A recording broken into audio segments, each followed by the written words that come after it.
Elon Musk orders food from a food truck.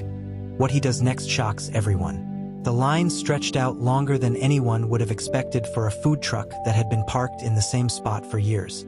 It was the kind of place people passed by every day without a second glance, its faded signage and chipped paint giving it an air of quiet permanence.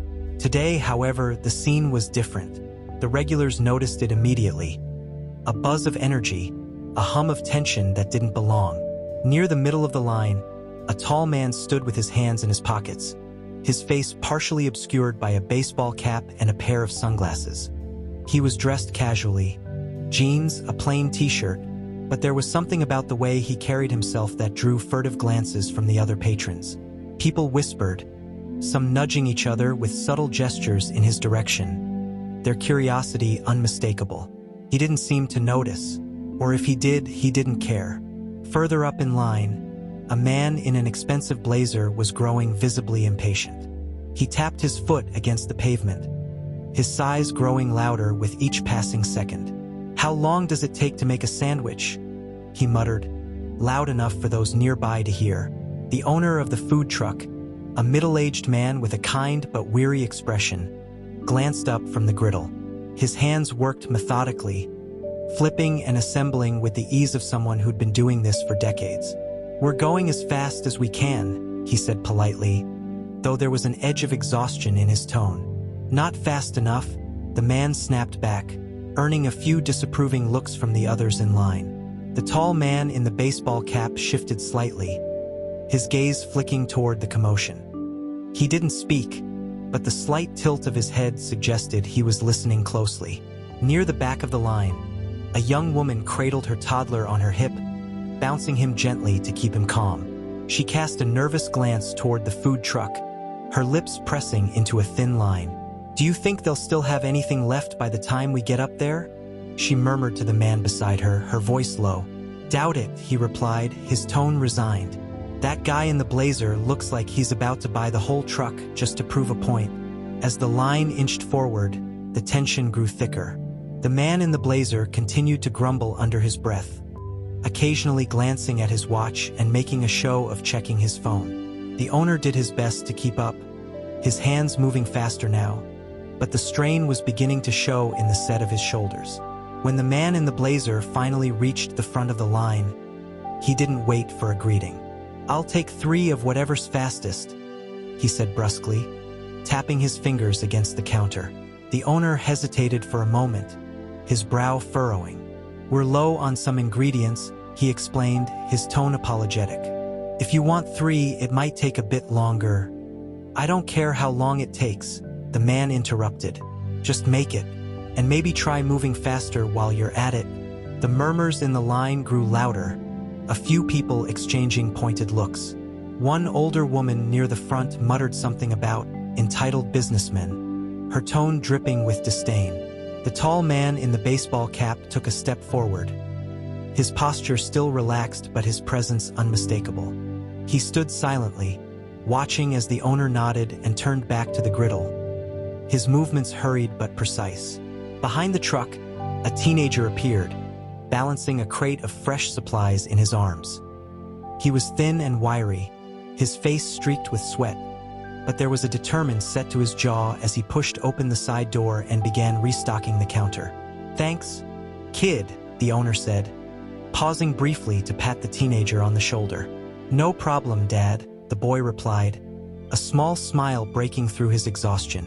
The man in the blazer let out an audible groan. "Are we running a family reunion back here? Or are you actually going to serve people?" he snapped. The teenager stiffened, his face flushing with embarrassment. The owner's jaw tightened, but he didn't respond. The tall man in the baseball cap took another step forward. This time, a few heads turned to look at him more closely.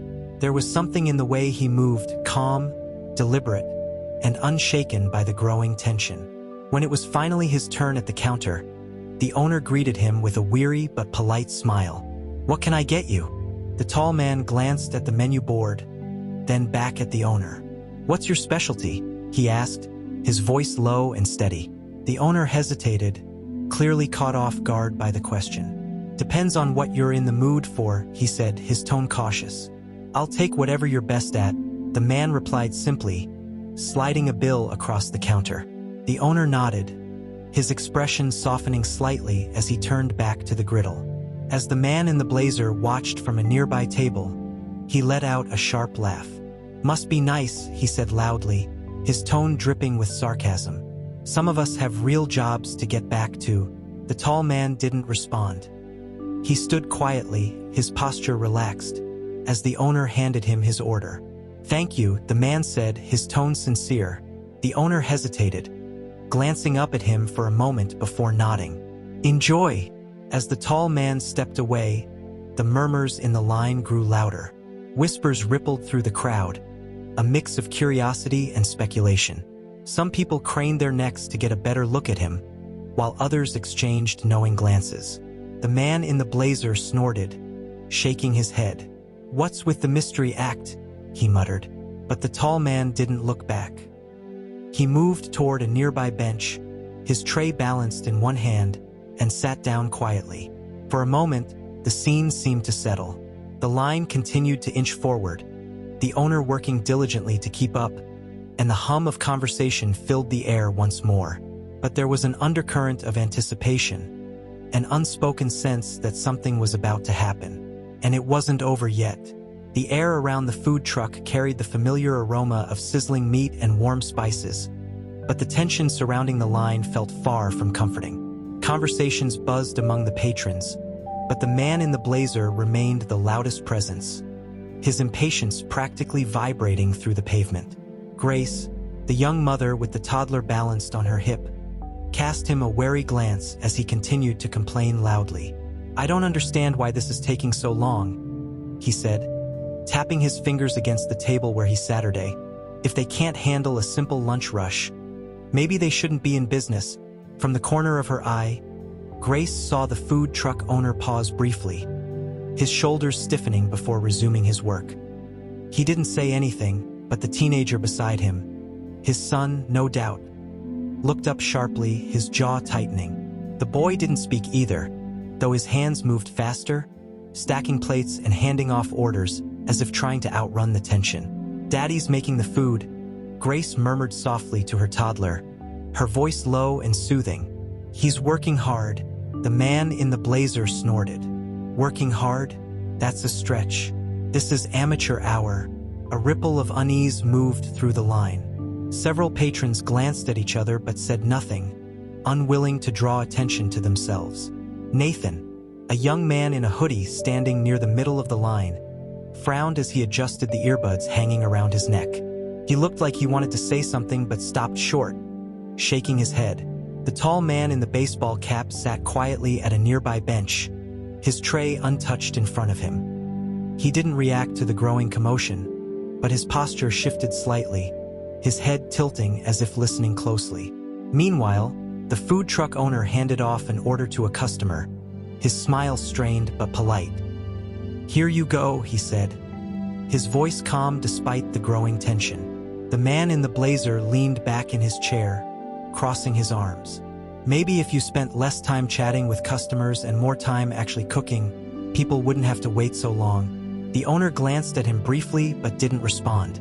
He turned back to the griddle, flipping a row of patties with practiced precision. The teenager beside him, however, couldn't hide his frustration any longer. "We're going as fast as we can," the boy said, his voice sharp. He didn't look at the man in the blazer but kept his focus on the tray in his hands. "Maybe you could be a little more patient." The man in the blazer raised an eyebrow, his smirk widening. "Patient? Oh, I'm sorry. I didn't realize you were offering subpar service and life advice." "How thoughtful." The boy's hands stilled for a moment, and his father shot him a warning glance. "It's fine," the owner said quietly. "Just focus on the orders." But the boy wasn't finished. "It's not fine," he muttered, his voice low but audible enough to draw attention. "He's been rude the whole time, and we haven't done anything wrong." The man in the blazer chuckled, his tone dripping with condescension. "Kid, if you can't handle criticism, maybe you're in the wrong business." Nathan, still standing in line, finally spoke up. "Why don't you lay off?" he said, his voice firm. He stepped forward slightly, his hoodie shifting as he crossed his arms. "They're doing their job. Maybe you could do yours and act like a decent human being." The man in the blazer turned toward Nathan, his smirk faltering for a split second before returning. "And who are you, exactly?" he asked, his tone dismissive. "The manners police?" Nathan shrugged. "Just someone who doesn't think yelling at people makes your food come faster." A few patrons chuckled softly, but the man in the blazer wasn't amused. He stood abruptly, his chair scraping against the pavement. "Let me guess," he said, his voice louder now. "You think you're some kind of hero for defending them? Newsflash, kid. Businesses don't run on sympathy. If they can't handle the heat, they should get out of the kitchen." The tension in the line thickened. The food truck owner remained silent, his movements mechanical as he worked. The teenager, however, was clearly rattled, his hands shaking slightly as he handed off the next order. Grace shifted her toddler to her other hip, her brow furrowing. "This is getting ridiculous," she whispered to the man beside her, who nodded in agreement.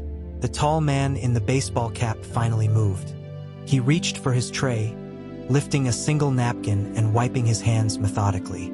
His movements were slow, deliberate, and entirely at odds with the frenetic energy surrounding the food truck. As if sensing the shift, the man in the blazer glanced in his direction. "And what about you?" he called out, his tone mocking. "You've been sitting there quietly this whole time. Got any wisdom to share?" The tall man didn't respond immediately. He set the napkin down, adjusted his cap slightly, and leaned back against the bench. When he finally spoke, his voice was calm and steady. "You should finish your meal," he said simply. "You'll need the energy." The man in the blazer frowned, clearly caught off guard. "Excuse me?" he asked, his tone sharp.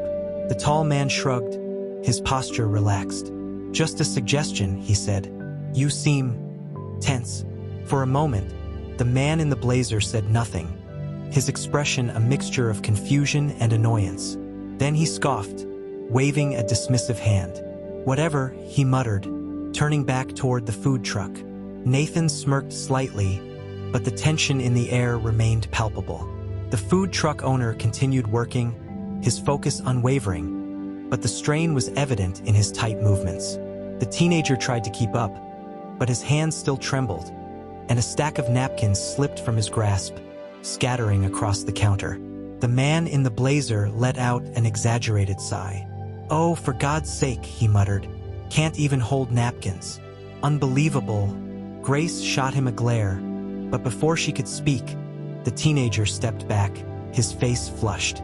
I've got it," he stammered, reaching for the napkins. The tall man in the baseball cap stood up. He moved slowly, his tray balanced easily in one hand, as he approached the counter. For a brief moment, the line fell silent, all eyes following him as he stopped just a few feet from the food truck. "Take your time," he said quietly, his gaze fixed on the teenager.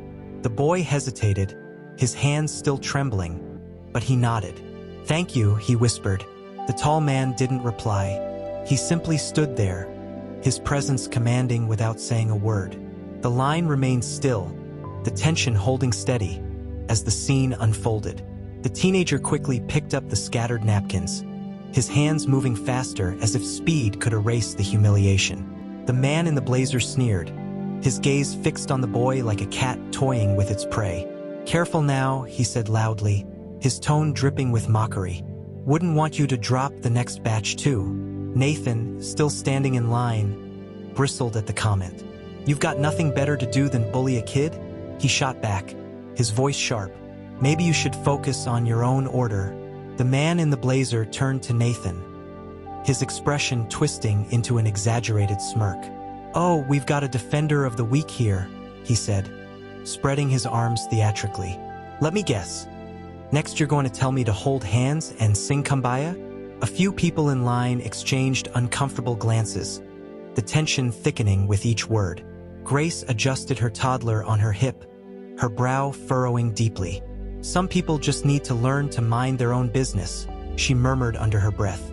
The tall man in the baseball cap, now standing near the food truck, remained quiet, his tray still balanced effortlessly in one hand, He watched the scene unfold with calm detachment. His eyes, though partially obscured by his sunglasses, flicked between the teenager, the food truck owner, and the man in the blazer. The food truck owner finally broke the silence, his voice weary but firm. "Look, we're doing our best here. If you're not happy with the service, you're welcome to take your business elsewhere." The man in the blazer scoffed, crossing his arms. "Oh, sure, because walking away solves everything, right? Maybe if you ran this place like an actual business instead of a..." He stopped short, glancing at the teenager before sneering again. "Whatever this is," the teenager flinched, his face reddening. He stepped closer to his father, his voice small but resolute. "We're doing fine. He's just being a jerk." The owner sighed, placing a hand on his son's shoulder. "Ignore him," he said quietly, though his voice carried a note of exhaustion. "He's not worth it. Not worth it." The man in the blazer barked out a laugh. "I'm the customer. I'm the one keeping you in business. Or have you forgotten how that works?"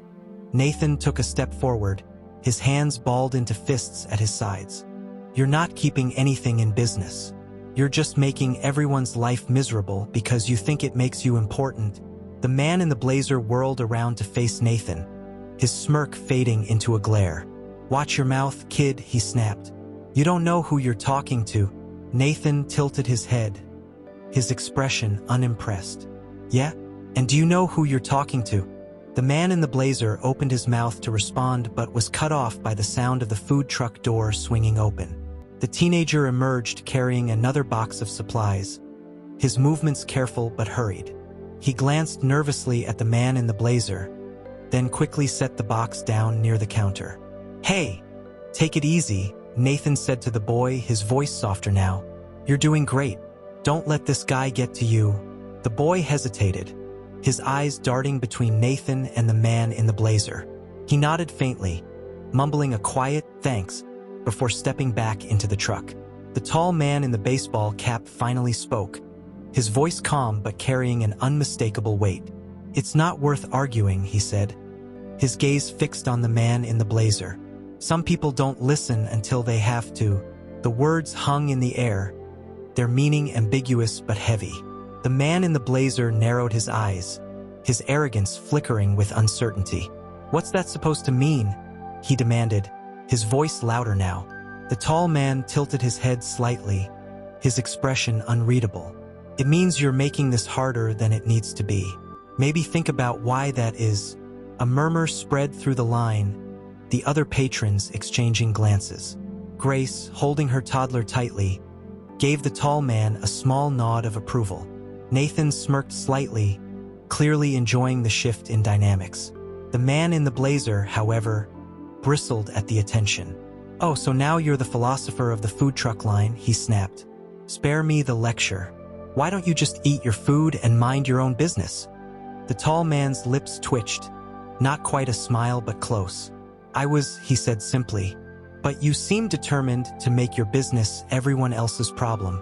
The crowd chuckled softly, and the man in the blazer's face reddened further. He stepped closer to the tall man, his chest puffed out in an exaggerated display of confidence. "You think you're clever, huh?" he said, his tone low and threatening. "Hiding behind your sunglasses like you're somebody." Nathan stepped forward, but the tall man raised a hand, stopping him in his tracks. "Relax," he said calmly. "I don't need help." The man in the blazer sneered, his eyes flicking over the tall man with barely disguised contempt. "Figures," he muttered. Another nobody with too much time on his hands. The tall man didn't react. He remained still, his posture relaxed, as though the man in the blazer wasn't worth the energy it would take to argue. The lack of reaction seemed to unnerve the man in the blazer, his bravado faltering. The food truck owner cleared his throat, breaking the tension. "Your order's ready," he said, sliding a tray across the counter. "If you're done arguing, you can take it and go." The man in the blazer hesitated, his face a mix of anger and embarrassment. He grabbed the tray roughly, muttering under his breath as he stomped back to his table. The line began to move again, the tension easing slightly but not disappearing entirely. Nathan turned to the tall man, his expression curious. "That was pretty cool," he said quietly. "You didn't let him get to you." The tall man shrugged, his sunglasses reflecting the light as he looked toward the food truck. "Some people aren't worth the energy," he said simply. "They'll trip over their own egos eventually." Nathan chuckled softly, but the moment of levity was brief.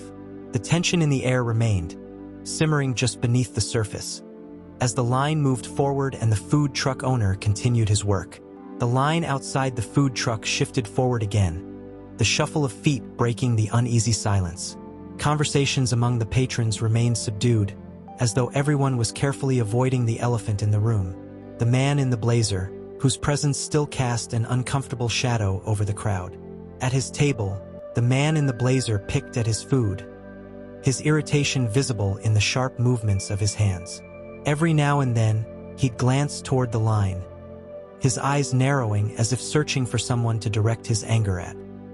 His earlier exchange with the tall man had rattled him, though he'd never admit it. Instead, he muttered under his breath, the words too low to hear but heavy with disdain. Nathan, still standing in line, leaned toward Grace, who was bouncing her toddler on her hip. "I'm calling it now," he said in a low voice. "That guy's not done causing trouble." Grace gave him a tired smile, her eyes flicking toward the man in the blazer. "People like that never are," she replied quietly. "They have to make everything harder for everyone else." As if on cue, the man in the blazer stood abruptly, his chair scraping against the pavement with a grating screech. He picked up his tray and marched back toward the food truck, his footsteps heavy with purpose. The line shifted uncomfortably as he approached, a few people stepping aside to give him space. "Excuse me," he said loudly, slamming his tray onto the counter with enough force to rattle the condiments. The food truck owner looked up, his brow furrowing. "Is there a problem?" the owner asked, his tone measured but wary. "Yeah, there's a problem," the man in the blazer snapped. He jabbed a finger at the tray. "This is cold, and the fries are soggy. I paid good money for this, and I expect better." The owner sighed softly, his expression tightening. "I'm sorry you're not satisfied," he said. "I can remake it for you if you'd like." "You shouldn't have to remake it," the man in the blazer shot back. "It should have been done right the first time." Behind the counter, the teenager froze, his hands hovering over the tray he was preparing. He glanced nervously at his father, his face pale. "Dad," he began, but the owner held up a hand, silencing him. "It's fine," the owner said calmly. He turned back to the man in the blazer, his voice steady. "I'll take care of it. You better," the man in the blazer muttered, crossing his arms. "And while you're at it, maybe train your staff to do their jobs properly." The teenager flinched at the comment, his face flushing with a mix of embarrassment and anger. He opened his mouth to respond, but the tall man in the baseball cap stepped forward before he could speak. "That's enough," the tall man said quietly, his voice calm but firm. The man in the blazer turned sharply, his eyes narrowing as he sized him up. "And who are you to tell me what's enough?" the man in the blazer demanded, his tone laced with sarcasm. The tall man tilted his head slightly, his expression unreadable. "Just someone who doesn't appreciate seeing people treated like garbage," he said simply. The man in the blazer let out a sharp laugh, shaking his head. "Oh, give me a break," he said. "You don't know anything about me. Maybe you should stay out of other people's business. Maybe you should stop making yourself everyone's business," the tall man replied, his tone even. A ripple of murmurs spread through the line. Grace glanced at Nathan, her eyebrows raised. "This is getting intense," she whispered. Nathan nodded, his eyes fixed on the exchange. "That guy's about to lose it," he said, a hint of amusement in his voice. The man in the blazer stepped closer to the tall man, his posture aggressive. "You think you're some kind of hero?" he sneered. "Coming in here with your sunglasses and your attitude, acting like you're better than everyone else?" The tall man didn't flinch. "No," he said calmly. "I'm just someone who knows the difference between respect and entitlement. You might want to learn it." The man in the blazer's face turned an alarming shade of red. He opened his mouth to respond, but the food truck owner interrupted him. "Here's your remake," the owner said, sliding a fresh tray across the counter. His voice was firm, leaving no room for argument. "I hope it meets your standards this time." The man in the blazer hesitated, clearly torn between continuing the argument and taking the tray. Finally, he grabbed it with a sharp motion, muttering something under his breath as he turned away. The tall man stepped back, his posture relaxing once more. He didn't say anything, but his presence remained a quiet force, grounding the tension that still lingered in the air. The food truck owner glanced at him, a flicker of gratitude in his tired eyes. "Thank you," he said quietly, his voice barely audible over the murmurs of the line. The tall man gave a small nod, his expression unchanged. He didn't speak as he returned to his spot near the edge of the line, but his silence carried a weight that no words could match. As the line began to move again, the patrons exchanged hushed whispers, their eyes darting between the tall man and the food truck. The man in the blazer returned to his table, his movements stiff and angry, but he didn't say another word. Grace adjusted her toddler again, her expression thoughtful. "I wonder who that guy really is," she murmured, her gaze fixed on the tall man. Nathan shrugged, though his eyes lingered on the man as well. "Whoever he is," he said, "he's got that guy rattled." The atmosphere around the food truck shifted once more, the tension lingering but muted as the line continued to move forward.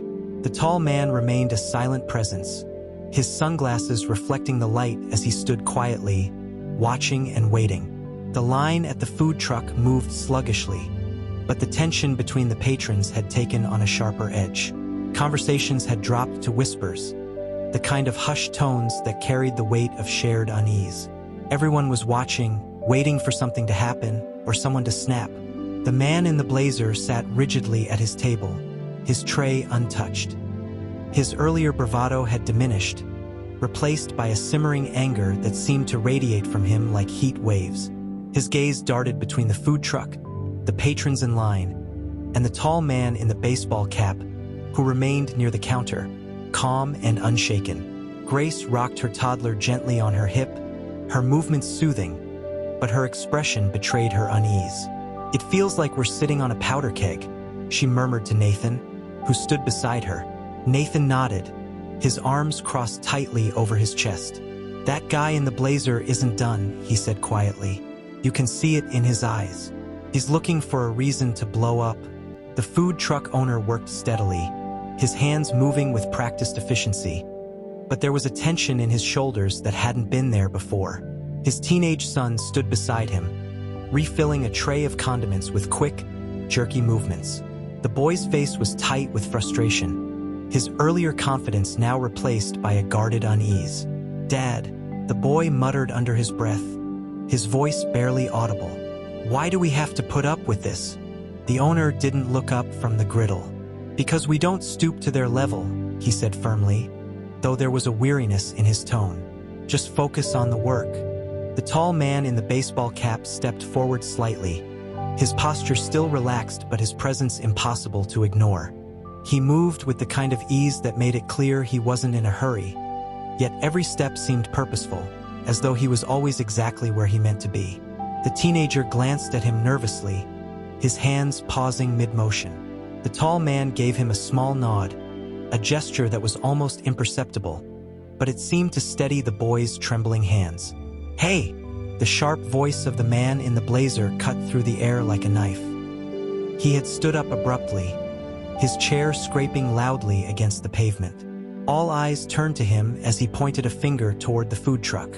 "I'm still waiting for someone to fix the mess they made with my fries." The owner looked up briefly, his brow furrowing. "I already remade your order," he said calmly. "If there's another issue, I'll be happy to address it, but there's no need to shout. No need to shout." The man in the blazer repeated, his voice rising. "Maybe if you ran this place like a real business, I wouldn't have to." The line grew still. The patrons exchanged uneasy glances, some stepping back slightly as though to avoid being caught in the crossfire. Grace shifted her toddler to her other hip, her lips pressing into a thin line. Nathan took a step forward, his voice sharp. "Why don't you just leave if you're so unhappy? Nobody here wants to listen to you complain." The man in the blazer turned on him, his face red with anger. "And who are you to tell me what to do?" he snapped. "You think you're some kind of hero, standing there with your hoodie and your attitude?" Nathan smirked, crossing his arms. "I think I'm someone who doesn't need to yell at people to feel important," he said. "Maybe you should try it sometime." The tall man in the baseball cap remained silent, but his gaze was fixed on the scene unfolding in front of him. He didn't move, but there was an unmistakable tension in his posture, as though he was preparing for something. The food truck owner stepped out from behind the counter, his hands raised in a calming gesture. "Let's all take a breath," he said, his voice steady but firm. "There's no need for this to escalate." The man in the blazer ignored him, his focus entirely on Nathan now. He took a step closer, his voice dropping to a low, threatening tone. "You've got a smart mouth, kid," he said, "but you don't know who you're messing with." Nathan held his ground, his smirk fading into a serious expression. "I know exactly who I'm messing with," he said evenly. "Someone who thinks yelling at people makes him powerful." The man in the blazer's eyes narrowed, his jaw tightening. For a moment, it seemed like he might lash out, but then he turned sharply toward the food truck owner. "You need to get your house in order," he said coldly, "because this," he gestured angrily toward the counter, "is unacceptable." The tall man in the baseball cap finally spoke, his voice calm but firm. "Maybe you should think about why you're really upset," he said. "It's not about the food, is it?" The man in the blazer whirled around to face him, his expression twisting with anger. "And what would you know about it?" he demanded. "You've just been standing there, acting like you're above it all." The tall man tilted his head slightly, his sunglasses catching the light. "Maybe I am," he said simply. The tension in the air was palpable, the silence stretching as everyone waited to see what would happen next. The man in the blazer seemed to falter for a moment, his bravado cracking under the weight of the tall man's calm gaze. The food truck owner cleared his throat, breaking the silence. "Sir, if you have a problem with our service, you're welcome to file a complaint," he said. "But I'm going to have to ask you to leave if you continue to disrupt our business." The man in the blazer opened his mouth to argue, but the tall man took a step closer, his presence commanding without a single word. The man in the blazer hesitated, his eyes darting between the tall man and the food truck owner. The line remained still, the patrons holding their breath as the scene unfolded. The tension had reached its peak, and it was clear that something was about to break. The silence hung thick in the air, as though the entire crowd was holding its collective breath. All eyes were on the man in the blazer, his face flushed with anger as he stood at the food truck counter. His earlier confidence had begun to waver under the steady presence of the tall man in the baseball cap, but he was still grasping at control, unwilling to back down. The food truck owner stepped forward cautiously, his hands still raised in a calming gesture. "Sir," he said carefully, his voice steady but firm, "I've done everything I can to address your concerns. I think it's time we move on and let the other customers enjoy their experience." The man in the blazer sneered, his lip curling in disdain. "Move on? Are you serious? You're lucky I even bothered to eat here. Do you have any idea who I am?" The tall man in the baseball cap shifted slightly, his gaze fixed on the man in the blazer. His posture was relaxed, but there was a quiet intensity about him that seemed to command attention. He took a step forward, his voice calm but carrying an unmistakable weight. "That's the second time you've asked if someone knows who you are," he said. "So why don't you tell us?" The man in the blazer turned sharply to face him, his eyes narrowing. "Excuse me? You've been asking everyone here if they know who you are," the tall man continued, his tone measured. "But you haven't actually said it yourself. So who are you? Enlighten us." A ripple of murmurs spread through the line, the patrons exchanging curious glances. Grace, still holding her toddler, tilted her head slightly, her expression a mix of unease and intrigue. Nathan smirked, folding his arms across his chest as he watched the scene unfold. The man in the blazer hesitated, his mouth opening and closing as though he were searching for the right words. I don't need to explain myself to you," he said finally, his voice defensive. The tall man raised an eyebrow, the faintest hint of a smile playing on his lips. "You don't need to," he agreed. "But you seem pretty determined to make sure everyone knows how important you think you are." The crowd chuckled softly, the sound breaking the tension just slightly. The man in the blazer's face darkened, his fists clenching at his sides. "Listen, you..." "No, you listen," the tall man interrupted, his voice still calm but with an edge of steel. He stepped closer, his presence towering over the smaller man. "You've spent the last hour making this about you. You've insulted the owner, belittled his staff, and disrupted everyone else here just trying to enjoy their meal. All because you think you're better than the rest of us." The man in the blazer took a step back, his bravado faltering. Look, I just wanted decent service," he stammered. "You got decent service," the tall man shot back.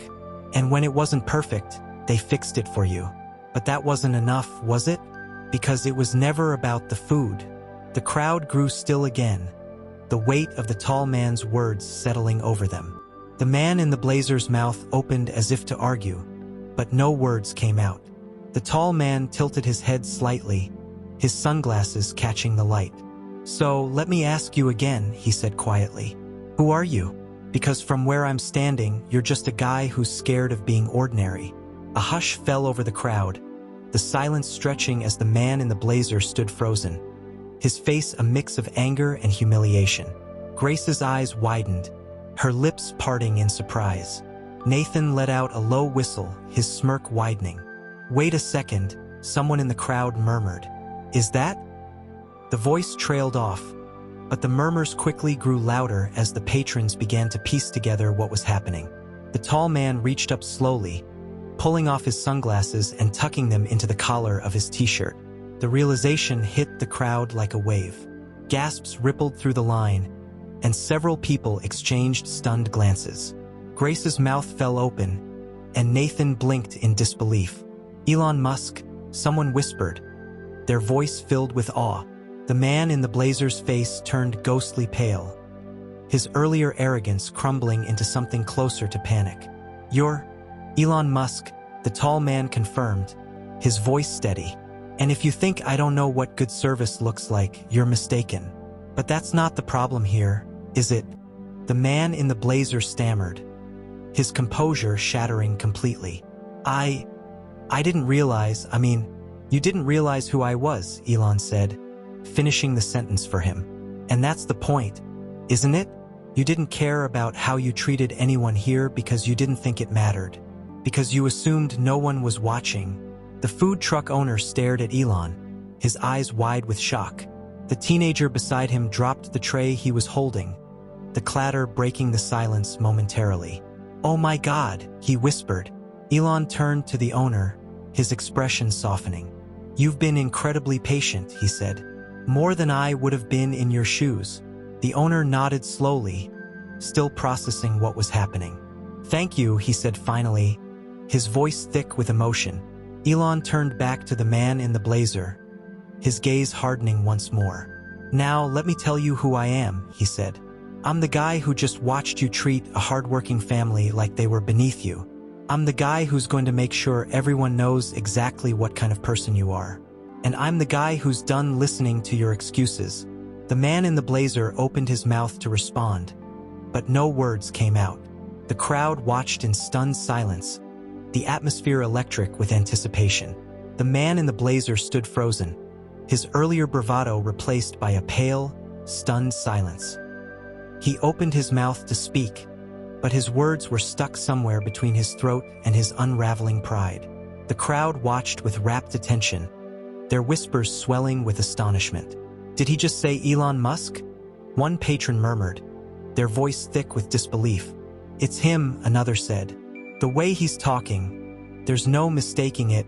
Grace adjusted her toddler on her hip, her eyes wide as she stared at the tall man who had so casually revealed himself moments earlier. Nathan, standing beside her, let out a low whistle. "Well," he said, crossing his arms with a smirk, "this just got a lot more interesting." Elon Musk turned to the food truck owner, his expression softening. "You've handled this far better than most people would," he said. "But this ends now." The owner nodded, His voice caught somewhere between gratitude and awe. "Thank you," he managed to say, his tone quiet but sincere. Elon turned back to the man in the blazer, his gaze sharp and unyielding. "You've spent this entire time making yourself the center of attention," he said, his voice calm but carrying an unmistakable edge. "Demanding respect while showing none. And for what? To make yourself feel important? To try and prove you're better than everyone else here?" The man in the blazer sputtered, his hands gesturing aimlessly as he tried to form a coherent response.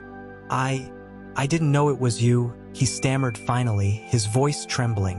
Elon raised an eyebrow. "You didn't know who I was," he said evenly. "And that's supposed to excuse your behavior?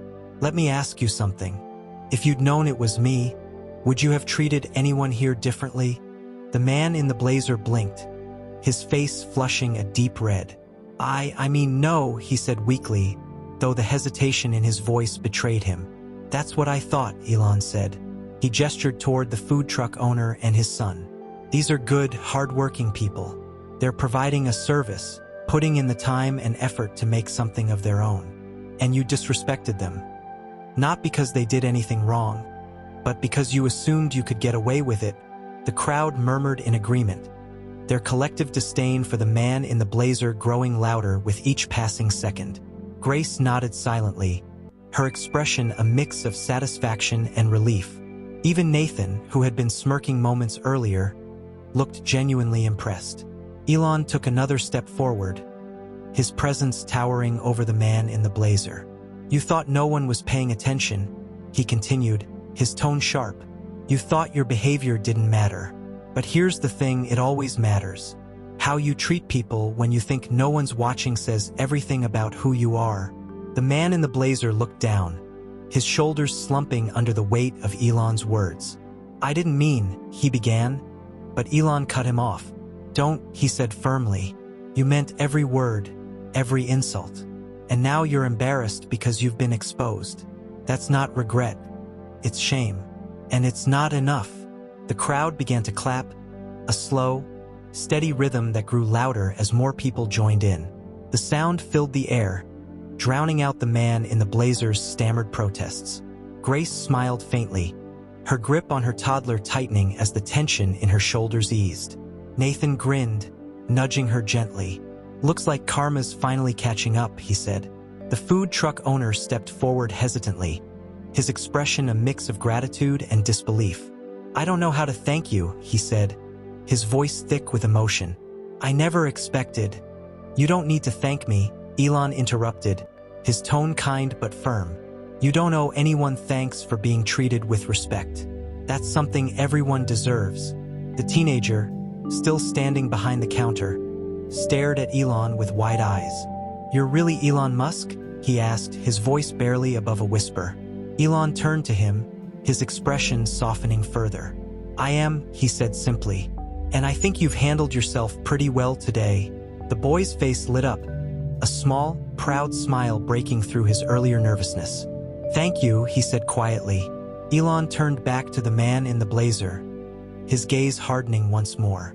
"Now let's talk about how we move forward," he said. "Because this doesn't end with you walking away and pretending this never happened."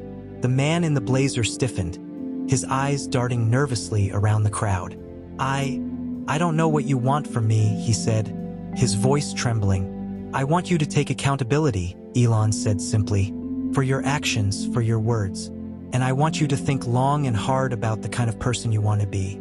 Because right now, it's not working." The man in the blazer opened his mouth to argue, but the weight of the crowd's disapproval silenced him. He looked down at the tray in his hands, his face pale and defeated. Elon turned back to the food truck owner, his expression softening. "And as for you," he said, "I want to help." The owner blinked, his eyes widening in surprise. "Help?" he repeated, his voice shaky. Elon nodded. "You shouldn't have to deal with people like this," he said. "And you shouldn't have to struggle to keep your business afloat. Let's talk about what you need to make this easier, whether it's new equipment, better signage, or something else entirely. Whatever it is, I'll make it happen." The crowd gasped audibly, their astonishment rippling through the air. Grace's eyes filled with tears as she clapped softly, her smile wide and genuine. Nathan shook his head in disbelief, muttering, "Unbelievable." The food truck owner stared at Elon, his voice caught in his throat. I don't know what to say," he managed finally. "Say yes," Elon said with a small smile, "and we'll figure out the rest." The food truck owner blinked rapidly, his eyes glistening with tears that he fought to keep at bay. His son stood frozen beside him, his face a mix of awe and disbelief as Elon Musk's words settled over the crowd like a wave. For a moment, the line was silent. No murmurs, no whispers, just the collective hum of people processing what had just unfolded. "Say yes," Elon repeated, his voice gentle but resolute. He gestured toward the food truck. "You've built something incredible here. Let me help you take it to the next level." The owner swallowed hard, his voice catching as he said, "Yes, of course, yes. I don't know how to thank you." "You just did," Elon replied with a small smile. He turned to the teenager and extended a hand. "And you did good today. You stood up, worked hard, and didn't let anyone break your spirit. Keep that up no matter what." The boy's hand trembled slightly as he reached out to shake Elon's. "Thank you," he said, his voice barely a whisper. His father placed a hand on his shoulder, squeezing it tightly as though to ground himself in the moment. The crowd erupted into applause, the tension that had hung over the scene finally breaking. Grace clapped enthusiastically, her toddler giggling in her arms, while Nathan let out a cheer that earned a few chuckles from the people around him. Elon turned back to the man in the blazer, whose face was now ashen. He stood stiffly, his tray abandoned on the table, as though unsure whether to bolt or melt into the ground. Elon's expression hardened slightly as he addressed him one last time. "And as for you," Elon said, his voice firm but not unkind, "this is your moment to decide who you want to be. You can leave here angry, humiliated, and stuck in your ways. Or you can take a long, hard look at yourself and figure out how to be better. But either way, this stops now."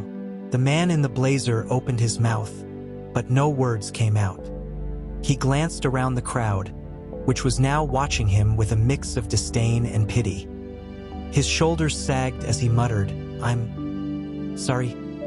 His voice was barely audible, and the apology was far from heartfelt, but it was all he could muster. Elon tilted his head slightly, his expression unreadable. "That's a start," he said simply. "Now leave." The man in the blazer didn't need to be told twice. He turned abruptly and walked away. His steps hurried as if he could escape the weight of his shame. The crowd parted for him, their clapping resuming the moment he was out of sight. Nathan shook his head, a satisfied grin spreading across his face. "Man, that was something," he said, glancing at Grace. "Who knew standing in line for a sandwich could turn into this?" Grace laughed softly, her eyes still damp with tears. "I think I'll remember this day for a long time," she said, bouncing her toddler gently. The little boy giggled again, reaching out toward the food truck. "Even he seems to know something special just happened." Elon walked back toward the counter, his movements unhurried. He handed the food truck owner a card with a quick, decisive motion. "That's my personal contact info," he said. "You'll hear from my team soon to figure out the logistics. Whatever you need, equipment, supplies, even a second truck, you'll have it." The owner stared at the card as though it were a golden ticket. "I don't even know what to say," he admitted, his voice thick with emotion. "You've changed our lives today. You've earned it," Elon said. "You didn't just run a business, you stood tall when someone tried to tear you down. That's the kind of resilience that deserves to be supported." The applause from the crowd swelled again, punctuated by cheers and whistles. Someone shouted, "Way to go, man," while others clapped harder, their admiration filling the space. As the noise settled, Elon turned back to the crowd, his gaze sweeping over the faces of the patrons who had witnessed the day's events.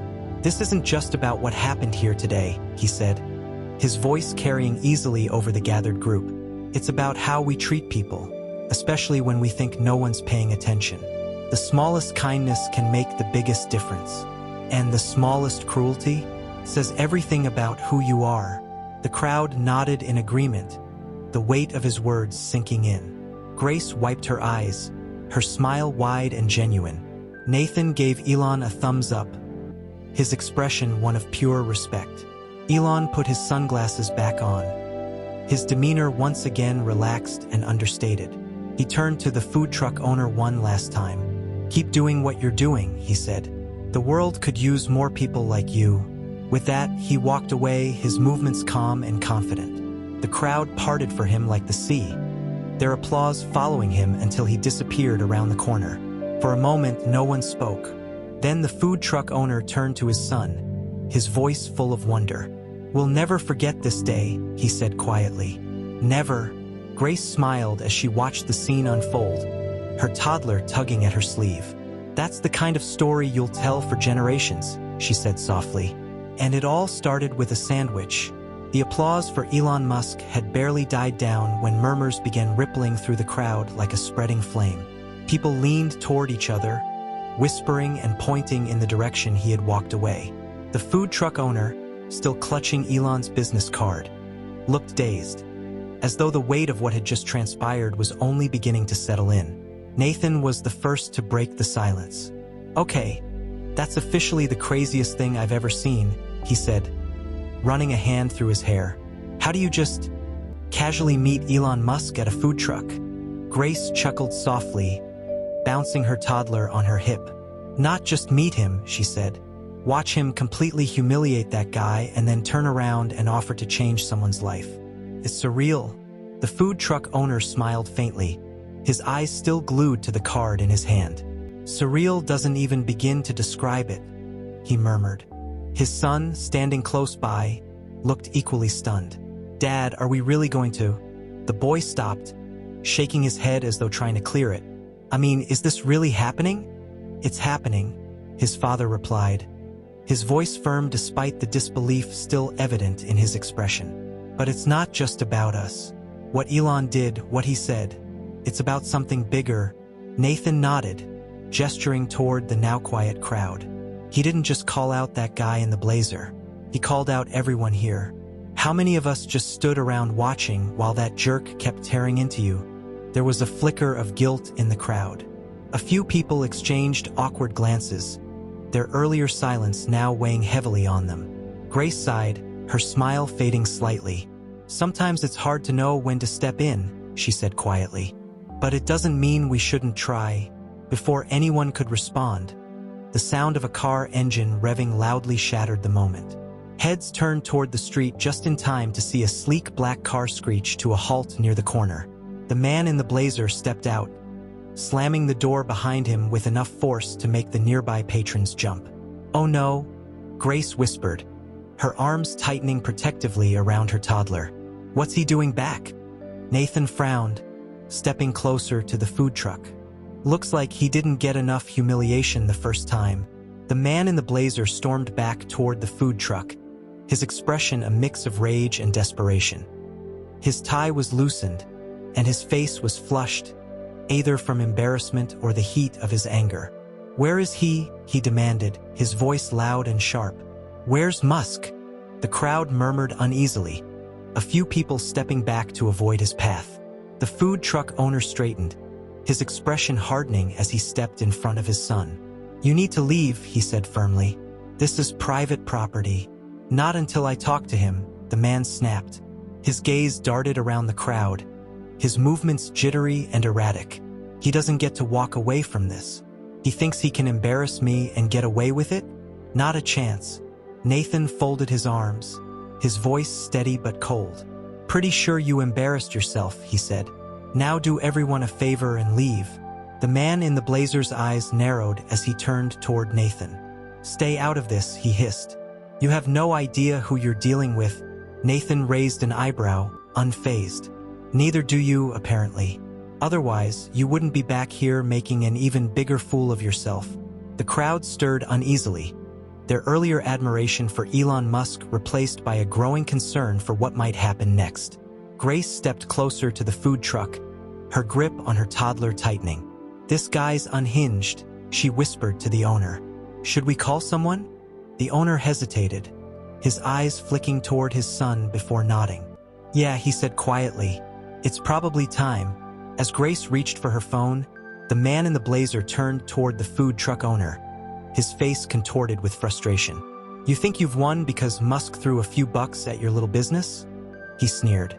You're nothing but a charity case now. Don't think for a second this changes who you are. The food truck owner didn't flinch. You're right, he said calmly. It doesn't change who I am.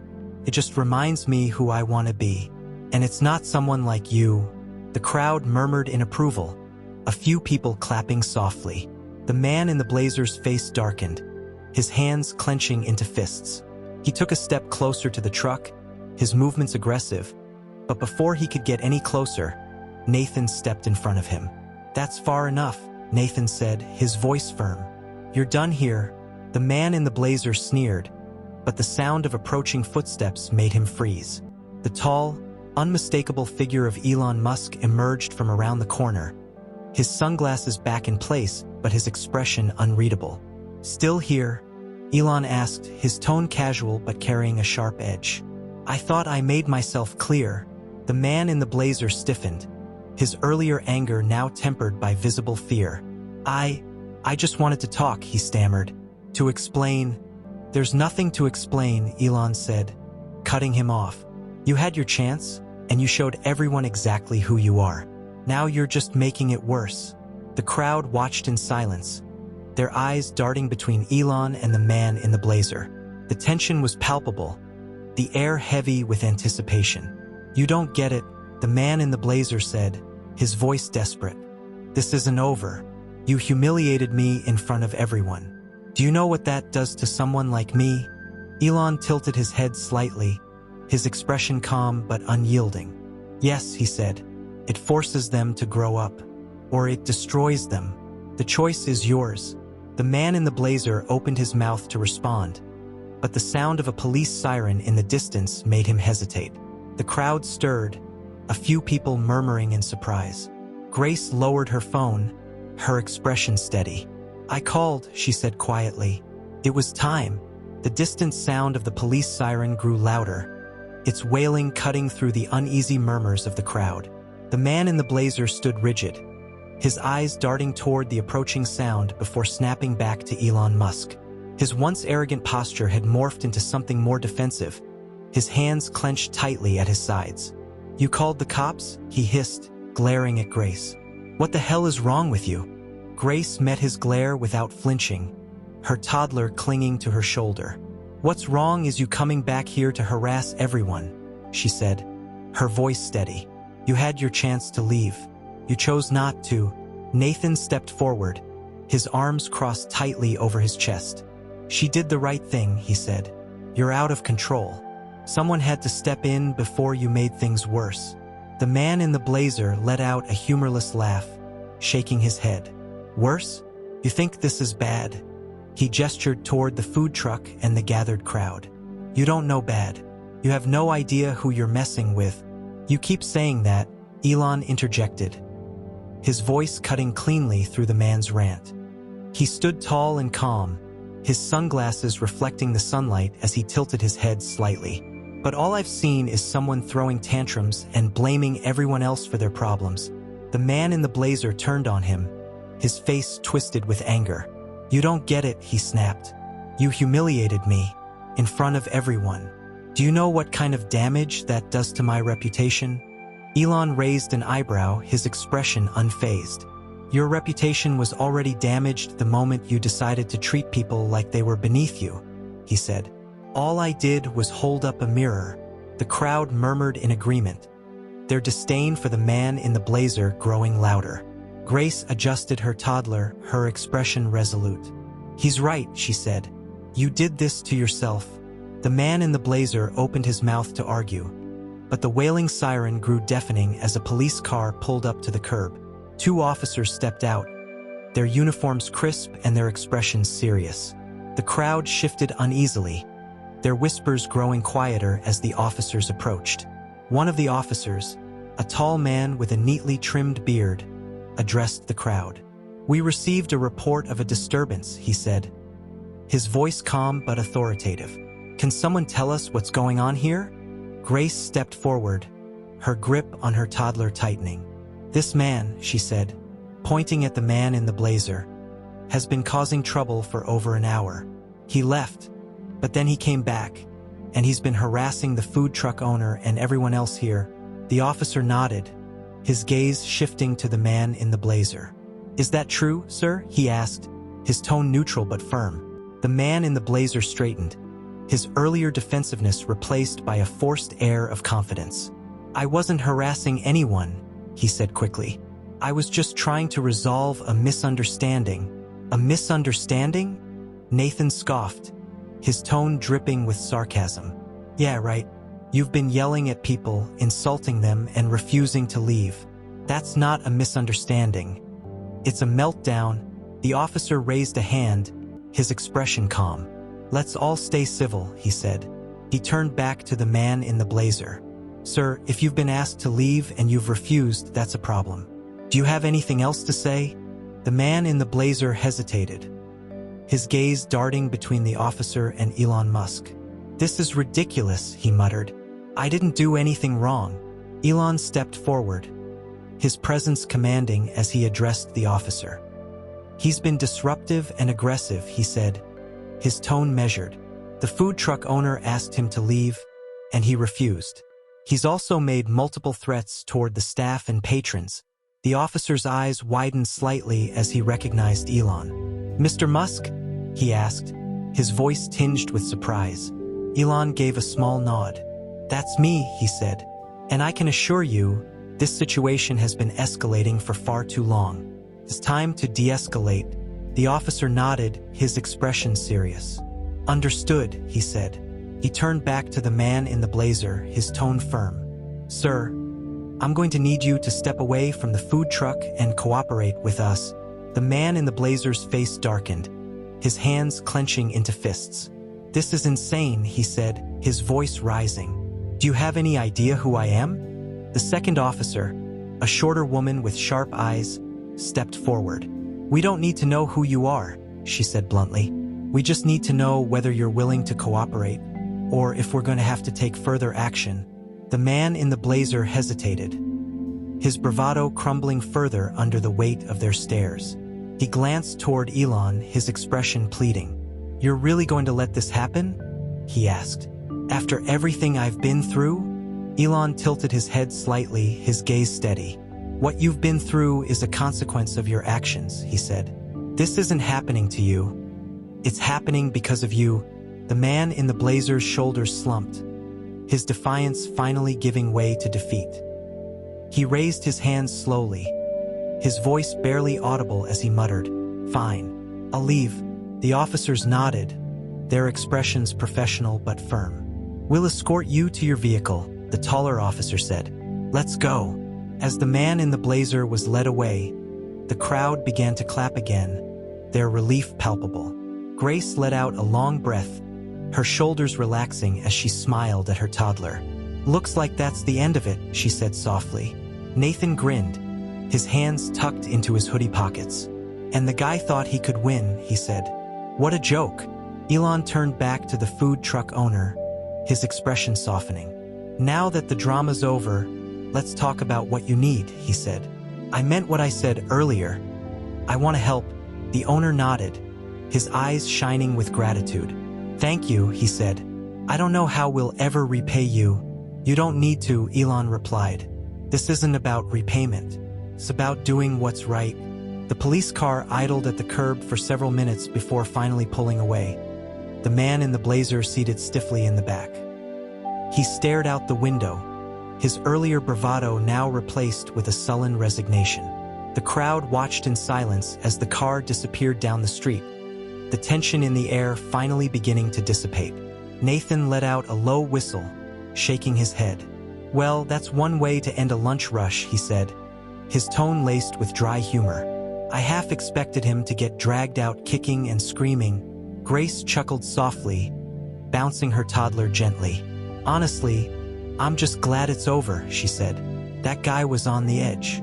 Who knows what he would have done if Elon hadn't stepped in." The mention of Elon's name brought the crowd's attention back to him. He stood near the food truck, speaking quietly with the owner and his son. The tall, commanding figure of Elon Musk, once the subject of whispers and speculation, now felt approachable, human, even. People watched with a mix of awe and curiosity, their earlier hesitance replaced with admiration. "I can't believe that was Elon Musk," someone murmured, their voice carrying just enough to draw nods from nearby patrons. "You'd never guess it, the way he was just standing in line like everyone else." Nathan smirked, leaning slightly toward Grace. "That's what makes it even better," he said. "He didn't show up with a big entourage or try to throw his name around. He just helped." The food truck owner's voice broke through the quiet hum of conversation. "I still can't believe you're serious about this," he said, his tone tinged with disbelief. "You're really offering to help us expand?" Elon nodded, his expression calm but sincere. "I meant what I said," he replied. "You've built something special here, something worth investing in. And after what I've seen today, I know you'll make the most of it." The teenager, who had been listening quietly beside his father, finally spoke up. "But why us?" he asked, his voice hesitant. "You could help anyone. Why choose a little food truck like ours?" Elon tilted his head slightly, his sunglasses reflecting the sunlight as he considered the question. "Because it's not just about the size of the business," he said. "It's about the people behind it. You and your dad stood your ground today, not just against that guy but against the idea that respect has to be earned. You reminded everyone here that decency isn't optional. That's worth supporting." The crowd stirred at his words, their earlier whispers giving way to soft applause. Grace smiled faintly, her eyes misting over as she cradled her toddler. "He's right," she said quietly, her voice carrying just enough for those nearby to hear. "It's about more than the food. It's about what they represent." The food truck owner's son glanced at his father, a proud smile breaking across his face. "We couldn't have done it without you," he said, addressing Elon. "You showed up when we needed it most." Elon gave a small shrug, his tone modest. "I just did what anyone should do," he said. "The real credit goes to you two for holding it together." The owner shook his head, his expression earnest. "No, Mr. Musk, you didn't just step in. You showed everyone here what it means to stand up for what's right. That's not something people forget." The applause grew louder, the crowd's admiration now fully directed at Elon. He raised a hand slightly, signaling for them to quiet down, though a faint smile tugged at the corners of his mouth. "Thank you," he said, his voice carrying easily over the noise. "But this isn't just about me. It's about all of us. Every single person here had the chance to make a choice today, to stand up or to stay silent. And whether you spoke up or just stayed to see what happened, you were part of something bigger." The crowd nodded, their expressions thoughtful. Nathan, standing near the front, raised a hand. "Yeah, but let's be honest, you kind of stole the show," he said, grinning.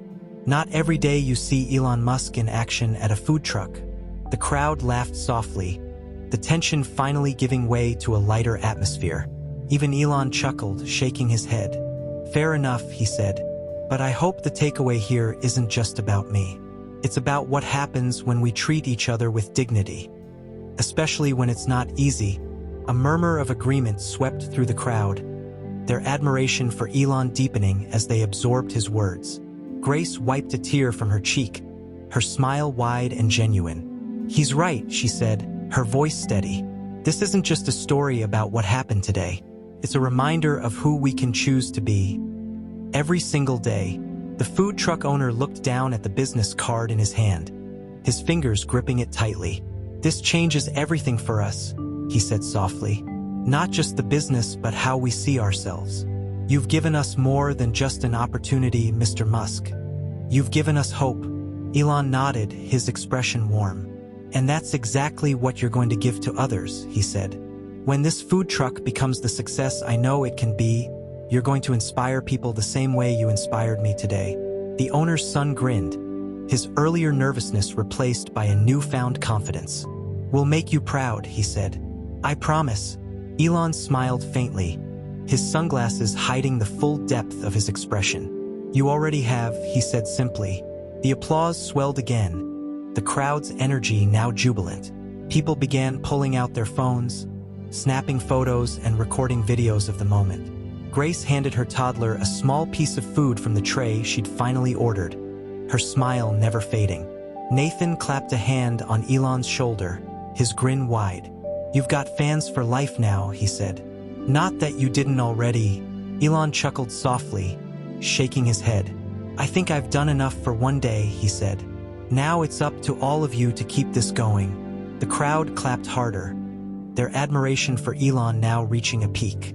The food truck owner and his son exchanged a glance, their expressions full of gratitude and determination. As the noise died down, Elon stepped back, his hands in his pockets. He didn't leave. He stayed near the food truck, quietly observing as the line resumed and people began placing their orders again. The sense of community that had been fractured earlier was now stronger than ever, thanks to him. As the applause faded and the crowd began to disperse, Elon Musk stood by the food truck, speaking quietly with the owner and his son.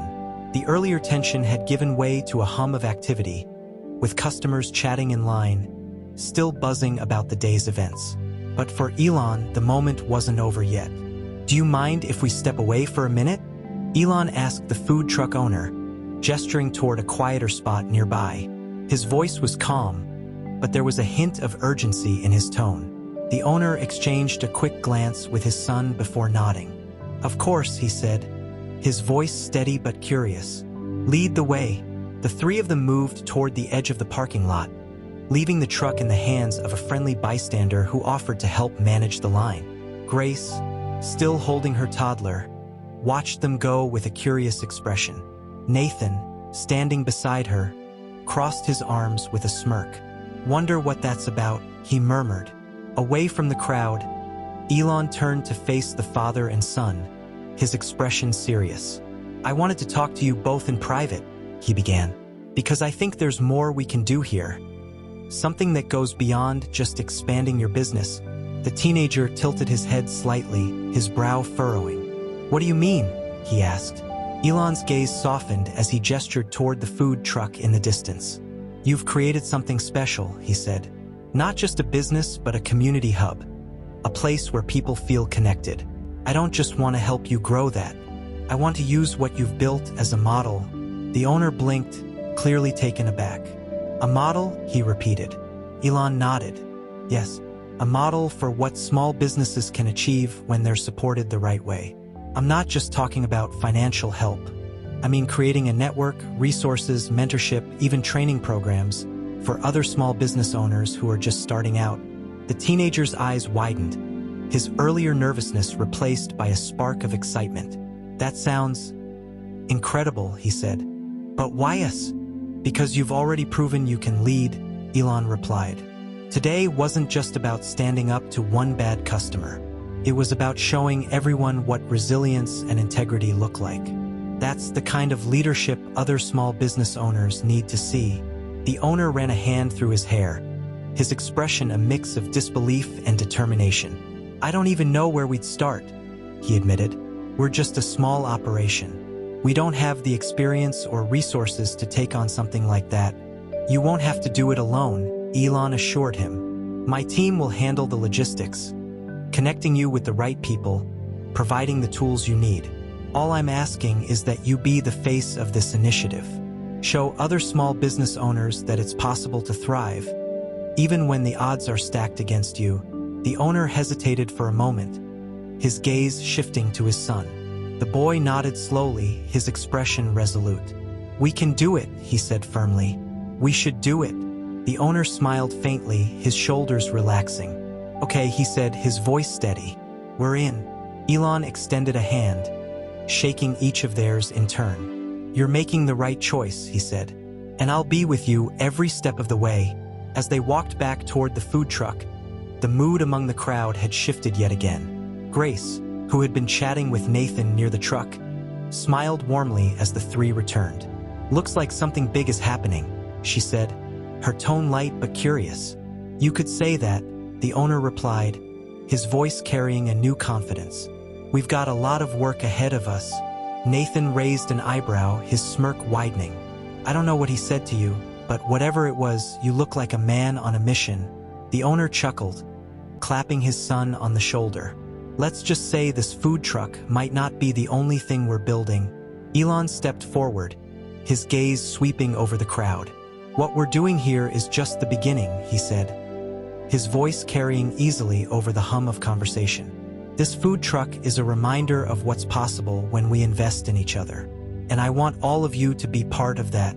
The crowd murmured in agreement, their admiration for Elon growing with every word. Grace smiled, her toddler reaching out toward the truck as if sensing the excitement in the air. "It's amazing," she said softly, "what he's doing. It's bigger than any of us realized." Nathan nodded, his expression thoughtful. "Yeah," he said, "it's not just about the food. It's about creating something that lasts." As the sun dipped lower in the sky, casting long shadows across the parking lot, the mood around the food truck remained electric. People continued to line up, not just for the food but for the chance to be part of something larger, a movement that had started with a single act of kindness. Elon stayed near the truck, speaking with patrons and answering their questions. He listened intently as they shared their own stories of struggle and resilience, his presence as commanding as it was approachable. For every person he spoke with, he left a lasting impression, his words carrying the weight of someone who understood the power of connection. By the time the last customer was served, the parking lot was bathed in the warm glow of twilight. The food truck owner and his son stood beside Elon, their expressions full of gratitude and determination. "This is just the beginning," Elon said quietly, his gaze fixed on the horizon. "What we're building here, it's going to change lives." The owner nodded, his voice steady as he replied, "Thanks to you, it already has." A week later, the food truck's usual spot had transformed into a bustling hub of activity. What was once a quiet corner of the city now felt like the heart of a movement. A small banner hung above the truck, bearing the simple but powerful words, "Building communities, one plate at a time." The food truck owner stood by the griddle, flipping patties and assembling orders with a newfound energy. His son worked beside him, managing the growing line of customers with a confidence that had taken root after their encounter with Elon Musk. The boy's voice carried over the chatter as he greeted each customer warmly, the nervousness of that fateful day now a distant memory. In the corner of the lot, a team of Elon's staff worked diligently, setting up a makeshift office under a canopy. Laptops hummed on folding tables, and a stack of pamphlets detailed the new initiative, the Small Business Resilience Network. The program, spearheaded by Elon, aimed to provide mentorship, funding, and resources to struggling entrepreneurs. Using the food truck as its first success story, Grace and Nathan sat at a nearby table, watching the scene unfold with interest. Grace's toddler played with a toy on the table, giggling as Nathan made exaggerated faces at him. "This is incredible," Grace said, her voice tinged with amazement. "I can't believe how much has changed in just a week." Nathan nodded, leaning back in his chair. "Yeah, it's like watching something go viral, but in real life," he said. "You can feel the energy. People want to be part of this." As if on cue, Elon Musk arrived, his presence once again drawing the attention of everyone in the lot. Dressed in his usual casual attire, he walked with an easy confidence, nodding politely to the customers who greeted him. He made his way toward the food truck, where the owner and his son paused their work to greet him. "Elon," the owner said, extending a hand. "Good to see you again." Elon shook his hand firmly, a small smile playing on his lips. "Good to see you too," he replied. "Looks like things are off to a great start." The owner nodded, his expression proud. "We've had more customers this week than we usually get in a month," he said. "And the support from your team has been incredible. I don't know how we'll ever thank you." "You're already doing it," Elon said simply. He gestured toward the bustling lot. "This is exactly what I hope to see. A community coming together. It's proof that when people support each other, amazing things can happen." As Elon spoke, a young woman approached hesitantly, clutching a notebook to her chest. She looked nervous but determined, her eyes darting between Elon and the food truck owner. "Excuse me," she said softly, her voice trembling slightly. I heard about what you're doing here. I have a small business too, and it's been really hard." I was wondering if I could ask for some advice. Elon turned to her, his expression warm and inviting. Of course, he said. What kind of business do you run? The woman hesitated for a moment before answering. It's a bakery, she said. Just a little place on the edge of town. I've been struggling to keep it open, and I don't know how much longer I can hold on. The food truck owner stepped forward, his brow furrowing. What's the main challenge? He asked. Is it getting customers? Or is it something else? Both, the woman admitted. I don't have the budget for advertising, and with rising costs, it's hard to keep the shelves stocked. I feel like I'm drowning. Elon nodded thoughtfully, his mind already working through the problem. You're not alone, he said gently. That's why we're building this network. To help people like you get the support you need. He turned to one of his staff members who was standing nearby with a clipboard. Can we add her bakery to the mentorship list? He asked. Let's connect her with some of our marketing experts and see if we can work out a cost-sharing solution for supplies. The staff member nodded, jotting down notes. The woman's eyes filled with tears as she clasped her notebook tightly. Thank you, she said, her voice breaking. I don't even know what to say. Just keep going, Elon replied with a kind smile. You've already taken the hardest step by asking for help. The rest will follow. As the woman stepped away, visibly relieved, the crowd began to murmur with approval. Grace leaned toward Nathan, her smile wide. He's not just helping one business, she said. He's creating something that could change everything.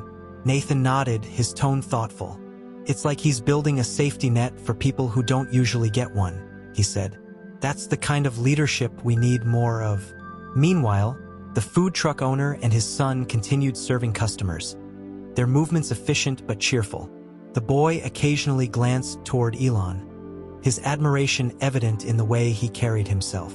This is what I want to do someday, he said quietly to his father. Not just run a business, but help people like he does. His father smiled, placing a hand on his shoulder. You will, he said, and it starts right here.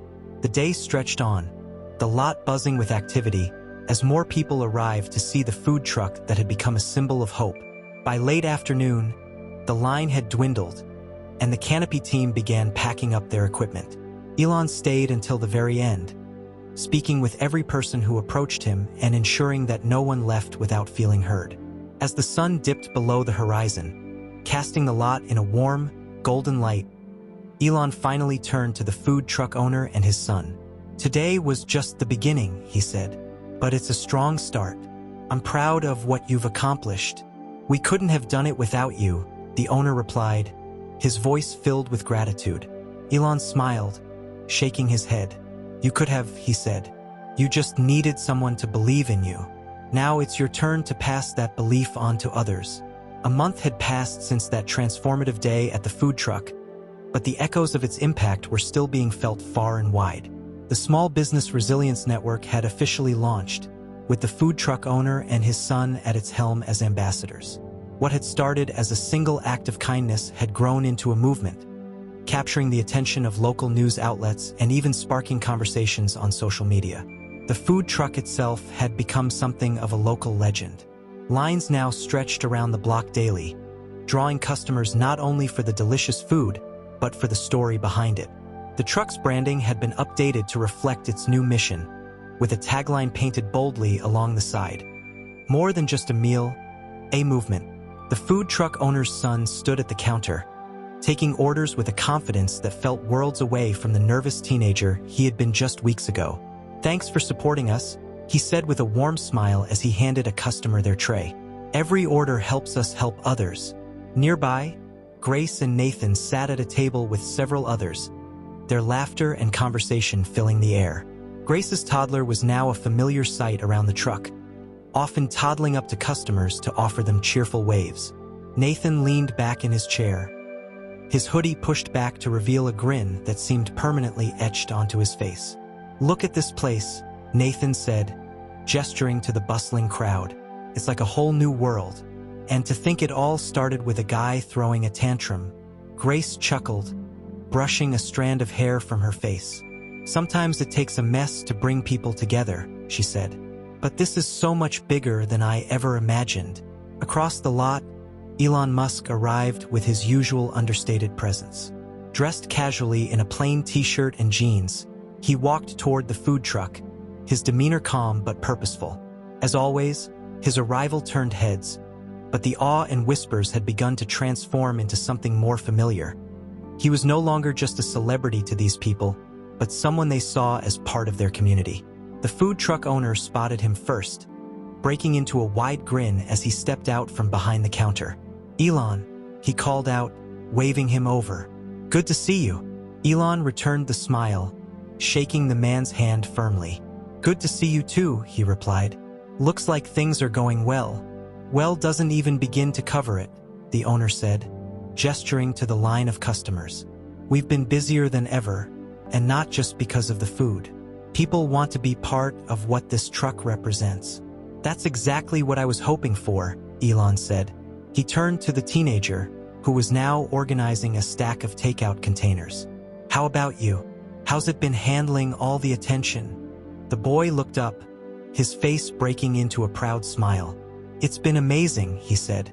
"At first it was a little overwhelming, but now it feels right, like we're doing something that really matters."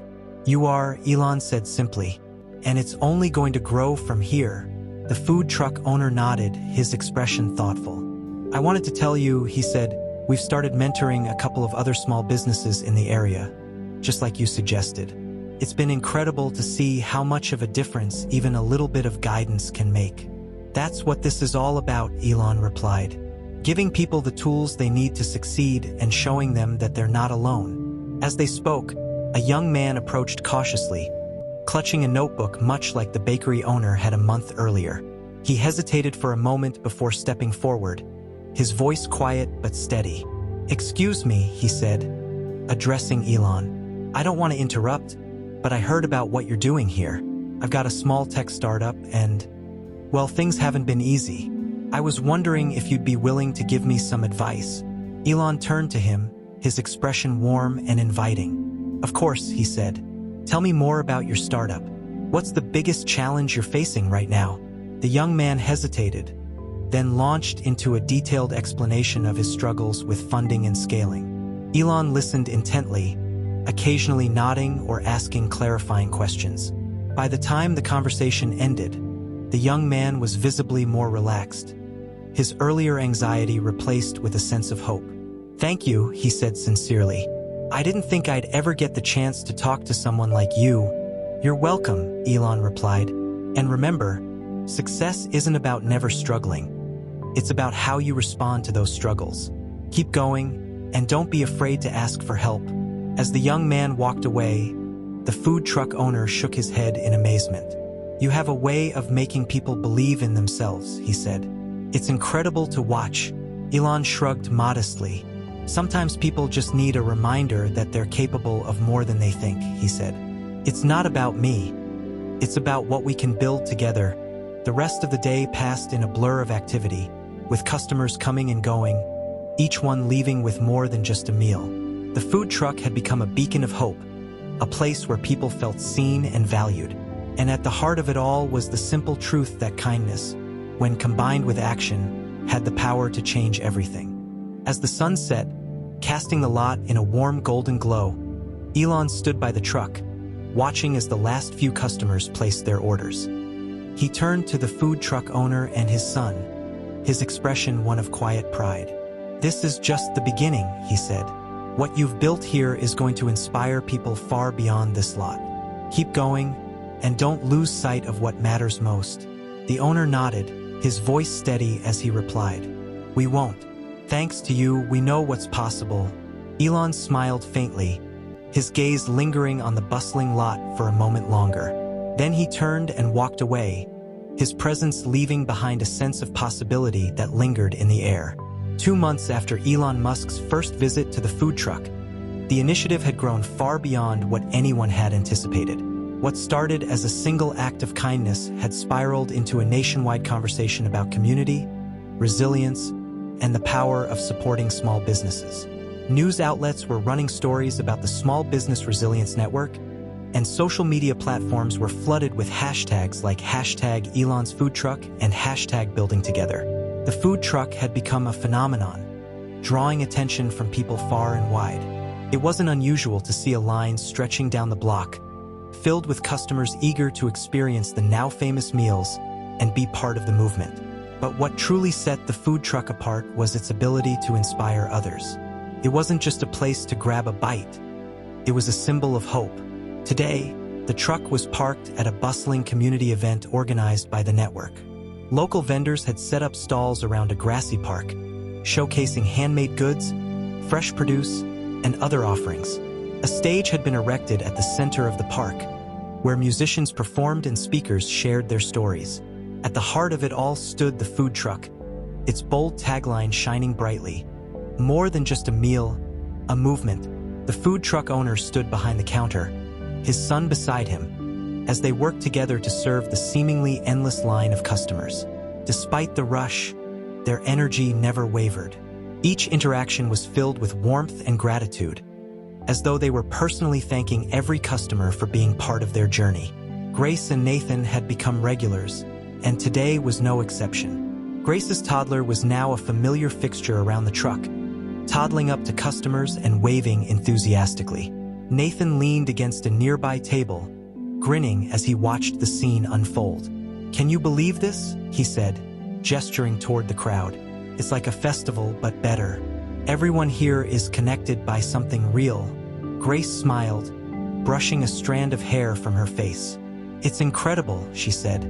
"This isn't just about food anymore. It's about showing people what's possible when we come together." On the stage, a young woman stepped up to the microphone, her voice trembling slightly as she introduced herself. "Hi, everyone," she began. "My name is Maya, and I'm the owner of Maya's Bakery.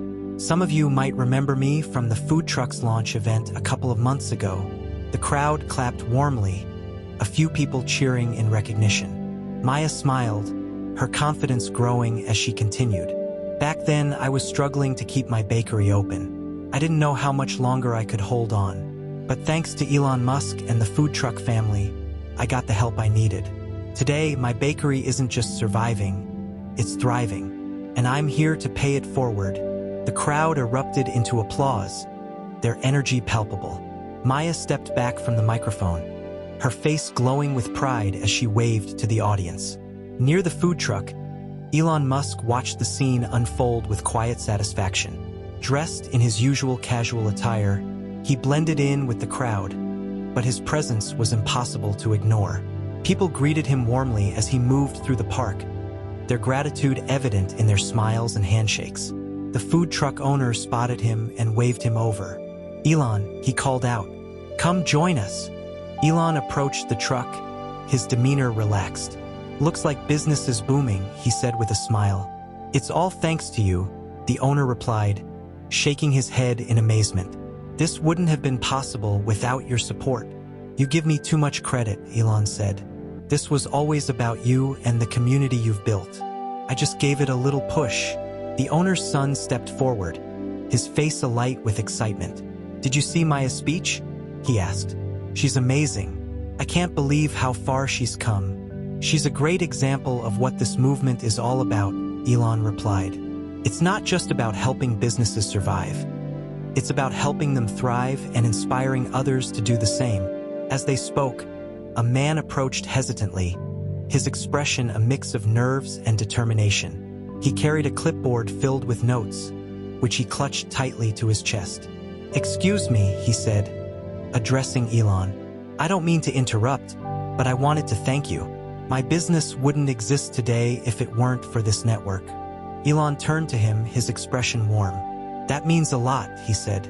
"What kind of business do you run?" The man hesitated, then smiled shyly.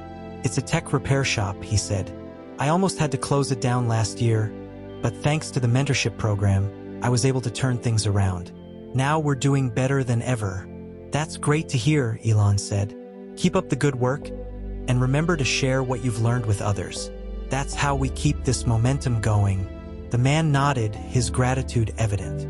"I will," he said. "Thank you for everything." As the day went on, the energy in the park only grew stronger. Customers continued to line up at the food truck, their conversations filled with stories of resilience and hope. Vendors shared their gratitude for the network, while musicians kept the atmosphere lively with upbeat performances. At the end of the event, as the sun dipped below the horizon, the food truck owner and his son stood beside Elon, their expressions full of pride. "This has been an incredible day," the owner said. "But it's just the beginning, isn't it?" Elon nodded, his gaze fixed on the glowing horizon. "It is," he said. "What we've built here is proof that change is possible. And it's up to all of us to keep that change alive." The park was bathed in a golden glow as the last rays of sunlight stretched across the horizon. The community event had been an overwhelming success, with every stall buzzing with activity and laughter filling the air. The food truck had served hundreds of customers, each interaction brimming with warmth and gratitude. It was a day that none of them would forget. As the vendors began packing up their stalls and the crowd started to thin, the food truck owner stood back from the counter, surveying the scene. His son leaned against the side of the truck, exhaustion evident in his posture, but accompanied by a bright, proud smile. "We did it, Dad," the boy said, his voice filled with quiet awe. "We really did it." The owner smiled, placing a hand on his son's shoulder. "We didn't just do it," he said. "We became something bigger than we ever thought possible. And it's thanks to people like Elon." As if on cue, Elon Musk appeared nearby, speaking with a group of volunteers who had helped organize the event. Dressed casually as always, he carried himself with the same quiet confidence that had defined him since the day they met.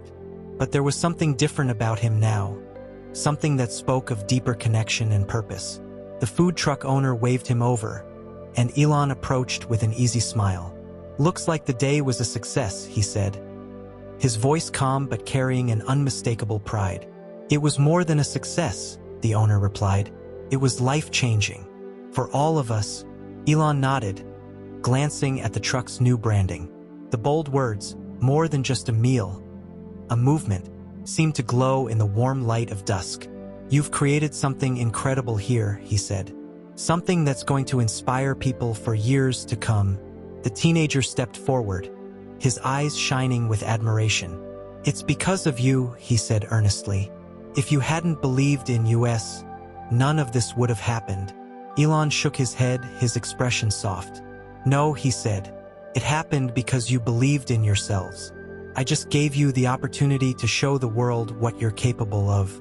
Grace and Nathan joined the group, their faces alight with excitement. Grace's toddler toddled up to Elon, giggling as he reached for him. Elon crouched down, ruffling the boy's hair gently. "Looks like someone had a good day," he said, smiling. Nathan grinned, folding his arms. "I think we all did," he said. "It's not every day you get to be part of something this big." Grace nodded, her eyes misting slightly. "This isn't just a movement," she said softly. "It's a reminder of what we can do when we choose to care about each other." Elon straightened, his gaze sweeping over the park. The last of the vendors were packing up their stalls, but the energy in the air remained electric. It was the kind of day that left a lasting mark, a moment that people would carry with them long after the sun had set. "This is just the beginning," Elon said, his voice steady but filled with quiet conviction. "What we've built here, it's going to grow. It's going to reach people we've never met, in places we've never been. And it's going to change lives." The food truck owner nodded, his expression resolute. "We're ready," he said. "Whatever comes next, we're ready." As the evening drew to a close, Elon stayed to help pack up, his presence as unassuming as it was inspiring. He worked alongside the food truck family, the volunteers, and the remaining vendors, each interaction filled with warmth and humility. It was clear that he wasn't just the face of the movement, he was part of it. When the last table was folded and the final tray of food was packed away, Elon stood with the food truck owner and his son one last time. The park was quiet now, the crowd gone, but the impact of the day lingered in the air. "This isn't goodbye," Elon said, his tone calm but resolute. "This is the start of something much bigger. And I'll be here every step of the way." The owner smiled, his gratitude evident. "We couldn't ask for a better partner," he said. Elon turned to the teenager, his expression softening. "You've got a bright future ahead of you," he said. "Keep working hard, And don't let anyone tell you what you can't do." The boy nodded, his voice steady as he replied, "I won't." "Thank you for everything." Elon nodded, giving them a small wave as he walked away, his silhouette fading into the warm light of the setting sun. The food truck family watched him go, their hearts full of hope and determination.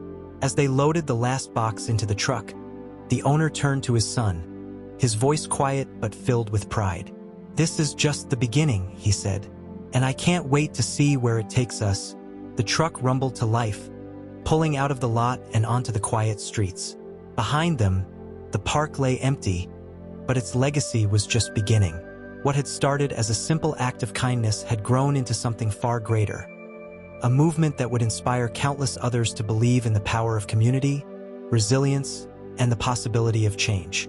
2 weeks after the community event, the food truck family found themselves facing a new challenge: how to meet the growing demand without losing the heart of what made their business special.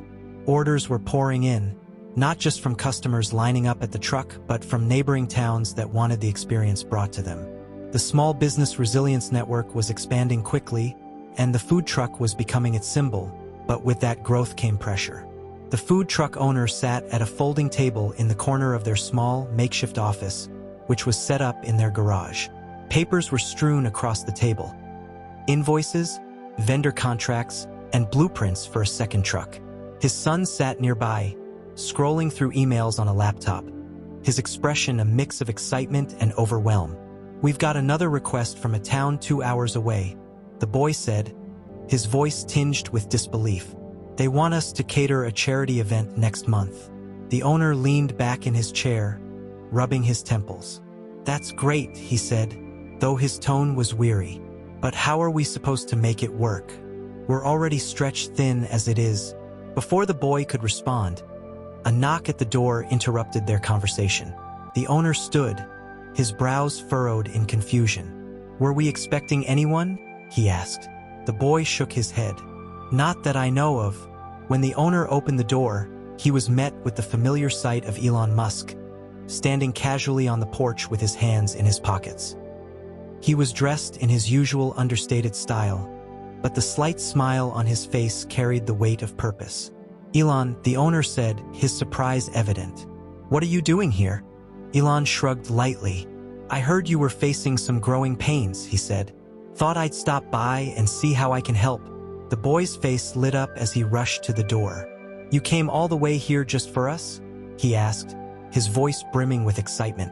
"I go where I'm needed," Elon replied simply, stepping into the garage. His gaze swept over the cluttered table, taking in the scattered papers and blueprints. "Looks like you've got a lot on your plate." "You could say that," the owner admitted with a small chuckle. "We're grateful for all the attention, but we're starting to feel the strain. There's only so much we can do with one truck." Elon nodded thoughtfully, pulling out a chair and sitting across from them. "Scaling is always a challenge," he said, "but it's a good problem to have. It means people believe in what you're doing."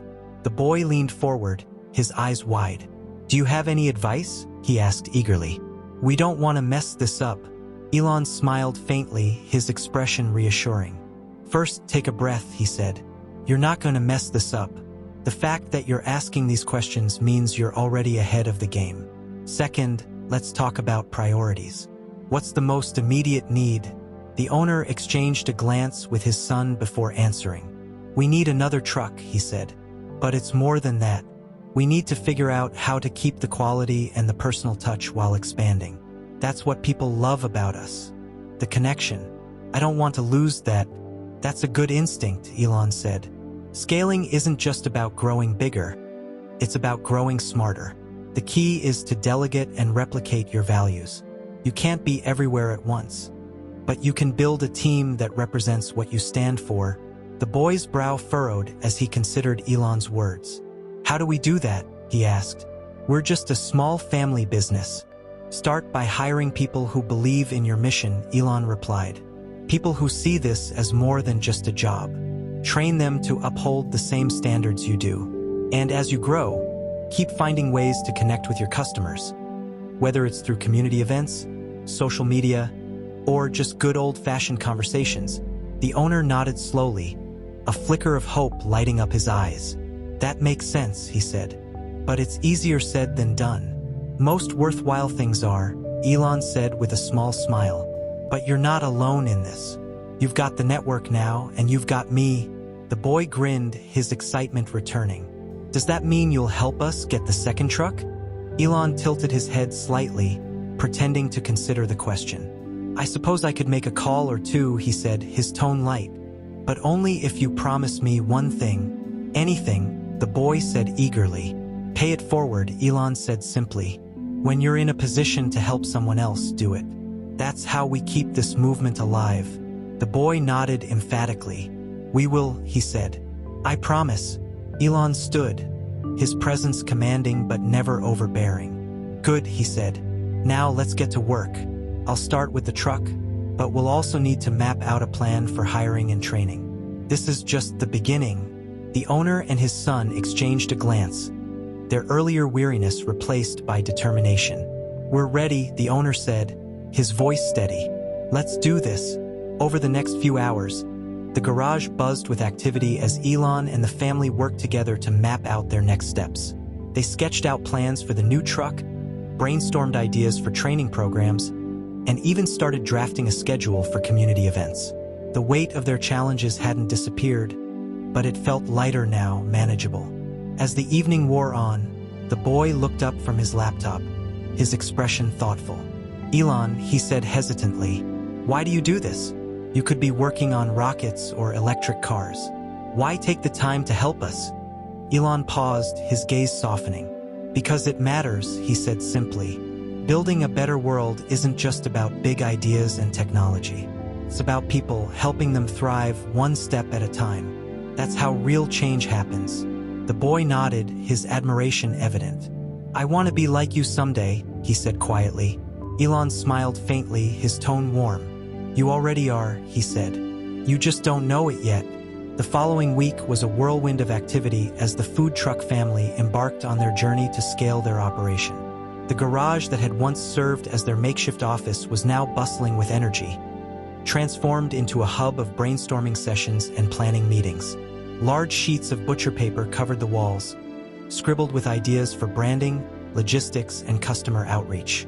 It was chaotic but exhilarating, the kind of controlled chaos that hinted at something extraordinary in the making.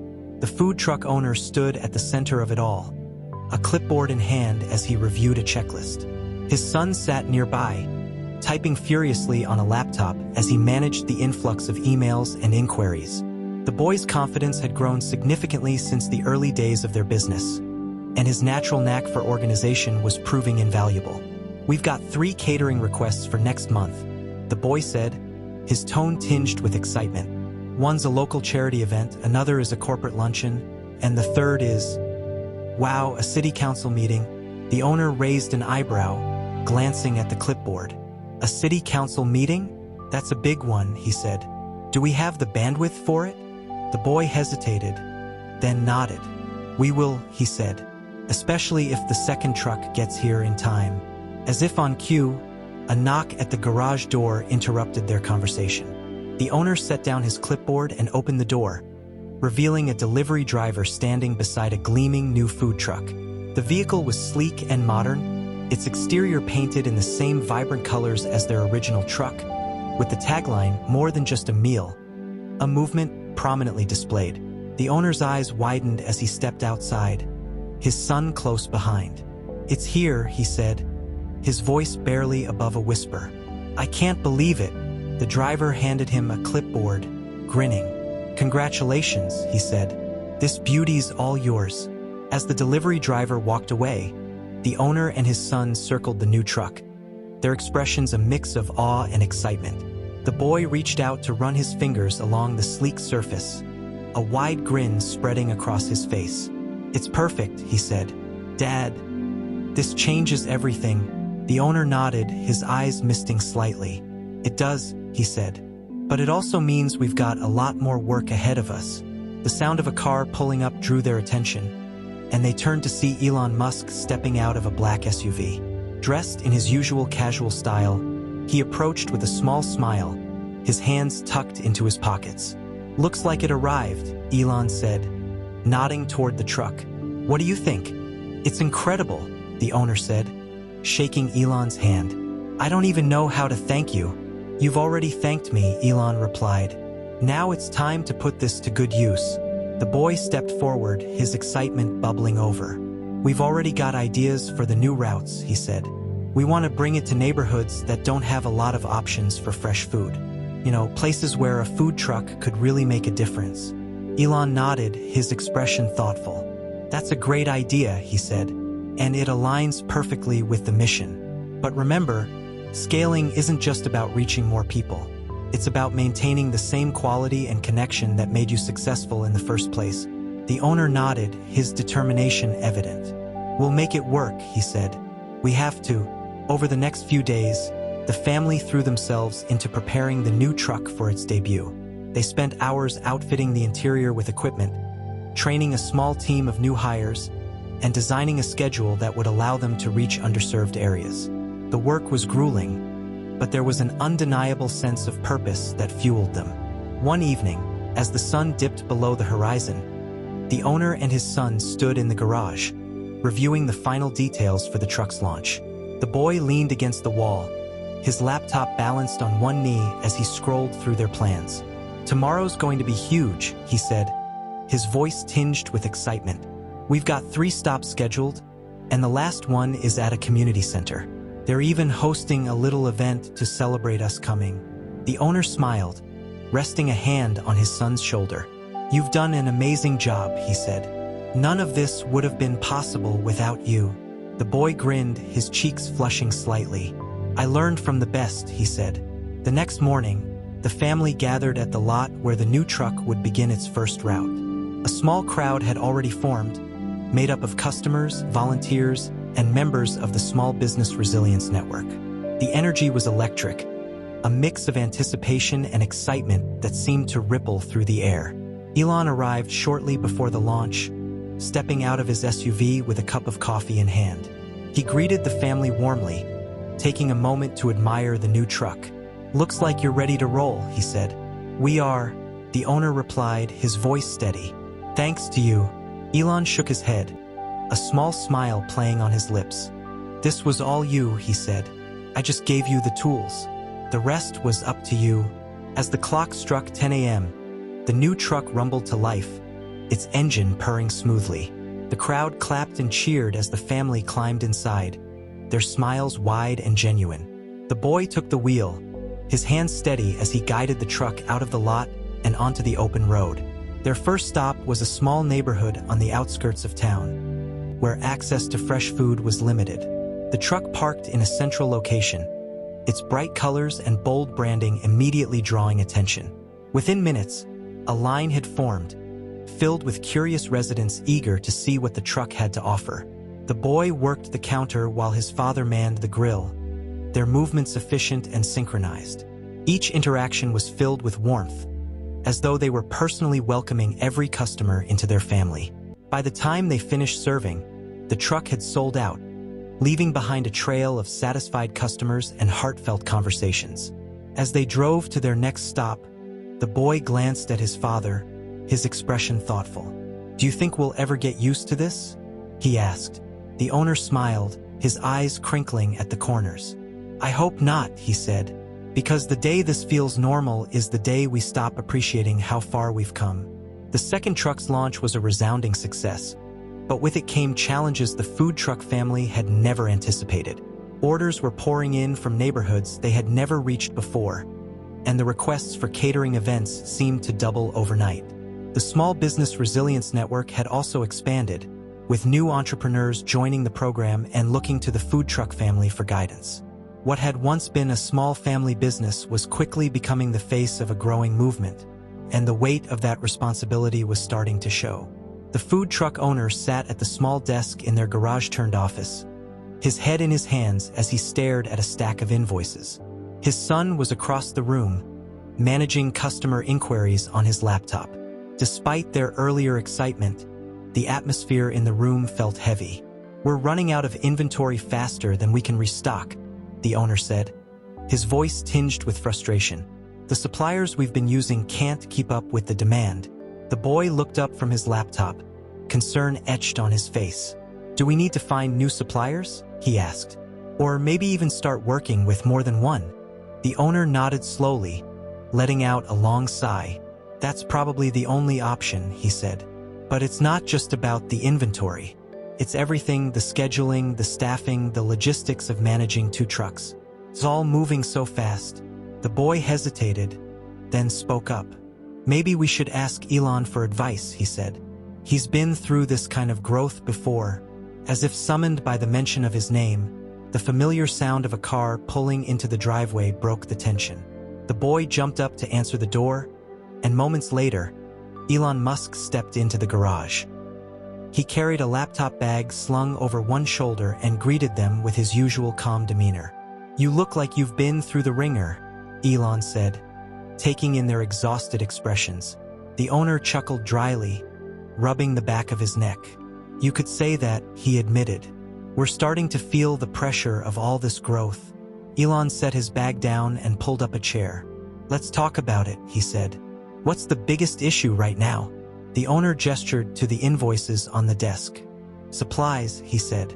Our usual suppliers can't keep up with the demand, and we're running into delays. On top of that, we're struggling to keep everything organized, schedules, staff, everything. There's a lot. Elon nodded thoughtfully, pulling out his laptop. Scaling is always tricky, he said, but you've got a good foundation. Let's start with the suppliers. Have you considered partnering with local farms or co-ops? They're often more reliable and aligned with your values. Especially for a business like yours. The boy's eyes lit up. That's a great idea, he said. We could even use that as part of our branding. Supporting local farmers and offering fresher ingredients. The owner nodded slowly, his earlier frustration giving way to cautious optimism. That could work, he said. And it would solve the supply chain issues, at least for now. Elon smiled faintly, typing a few notes into his laptop. Good. Now let's talk about staffing, he said. You've got 2 trucks now, and more on the way if things keep growing like this. You're going to need a management structure, people you trust to handle the day-to-day operations so you can focus on the big picture. The owner hesitated, his brow furrowing. I've always been hands-on, he said, letting go of control. It's not easy. It never is, Elon replied. But think of it this way. Delegating isn't about giving up control. It's about empowering others to help you succeed. The more you can trust your team, the more time you'll have to focus on what matters most. The boy leaned forward, his excitement returning. Do you think we should promote from within? He asked. Like, maybe hire some of the people who've been volunteering at the events? That's a great place to start, Elon said. People who already believe in your mission are more likely to uphold your values. Just make sure to set clear expectations and provide proper training. As they continued to brainstorm, the garage filled with a sense of renewed purpose. The challenges hadn't disappeared, but with Elon's guidance, they felt more manageable. By the time they wrapped up the conversation, the owner's earlier weariness had been replaced with determination. Thank you, he said, shaking Elon's hand. We couldn't do this without you. You could, Elon replied with a small smile. You're just doing it faster because you're willing to learn. That's what sets you apart. The next day, the family put their new plans into action. The boy reached out to local farms and co-ops, negotiating deals for fresh produce and other supplies. The owner began interviewing volunteers and regular customers for potential management roles, looking for people who shared their vision. It was a slow and sometimes messy process, but the pieces were starting to come together. One afternoon, as they were preparing for the next big event, the boy received a phone call that made him freeze in place. His father glanced at him, concern flickering across his face. What is it? He asked. The boy lowered the phone, his expression a mix of excitement and disbelief. You're not going to believe this, he said. We just got invited to speak at a national small business conference. They want us to share our story. The owner's eyes widened. A national conference? He repeated. That's huge. It's in 2 weeks, the boy continued. They said Elon recommended us. He thinks our story could inspire other small business owners. The owner let out a low whistle, shaking his head. "That man doesn't stop, does he?" he said. "Well, I guess we'd better start preparing." As the news sank in, the weight of their challenges began to feel lighter. They weren't just running a business, they were part of something much bigger, something that had the potential to change lives. And while the road ahead was still uncertain, they knew one thing for sure: they weren't walking it alone.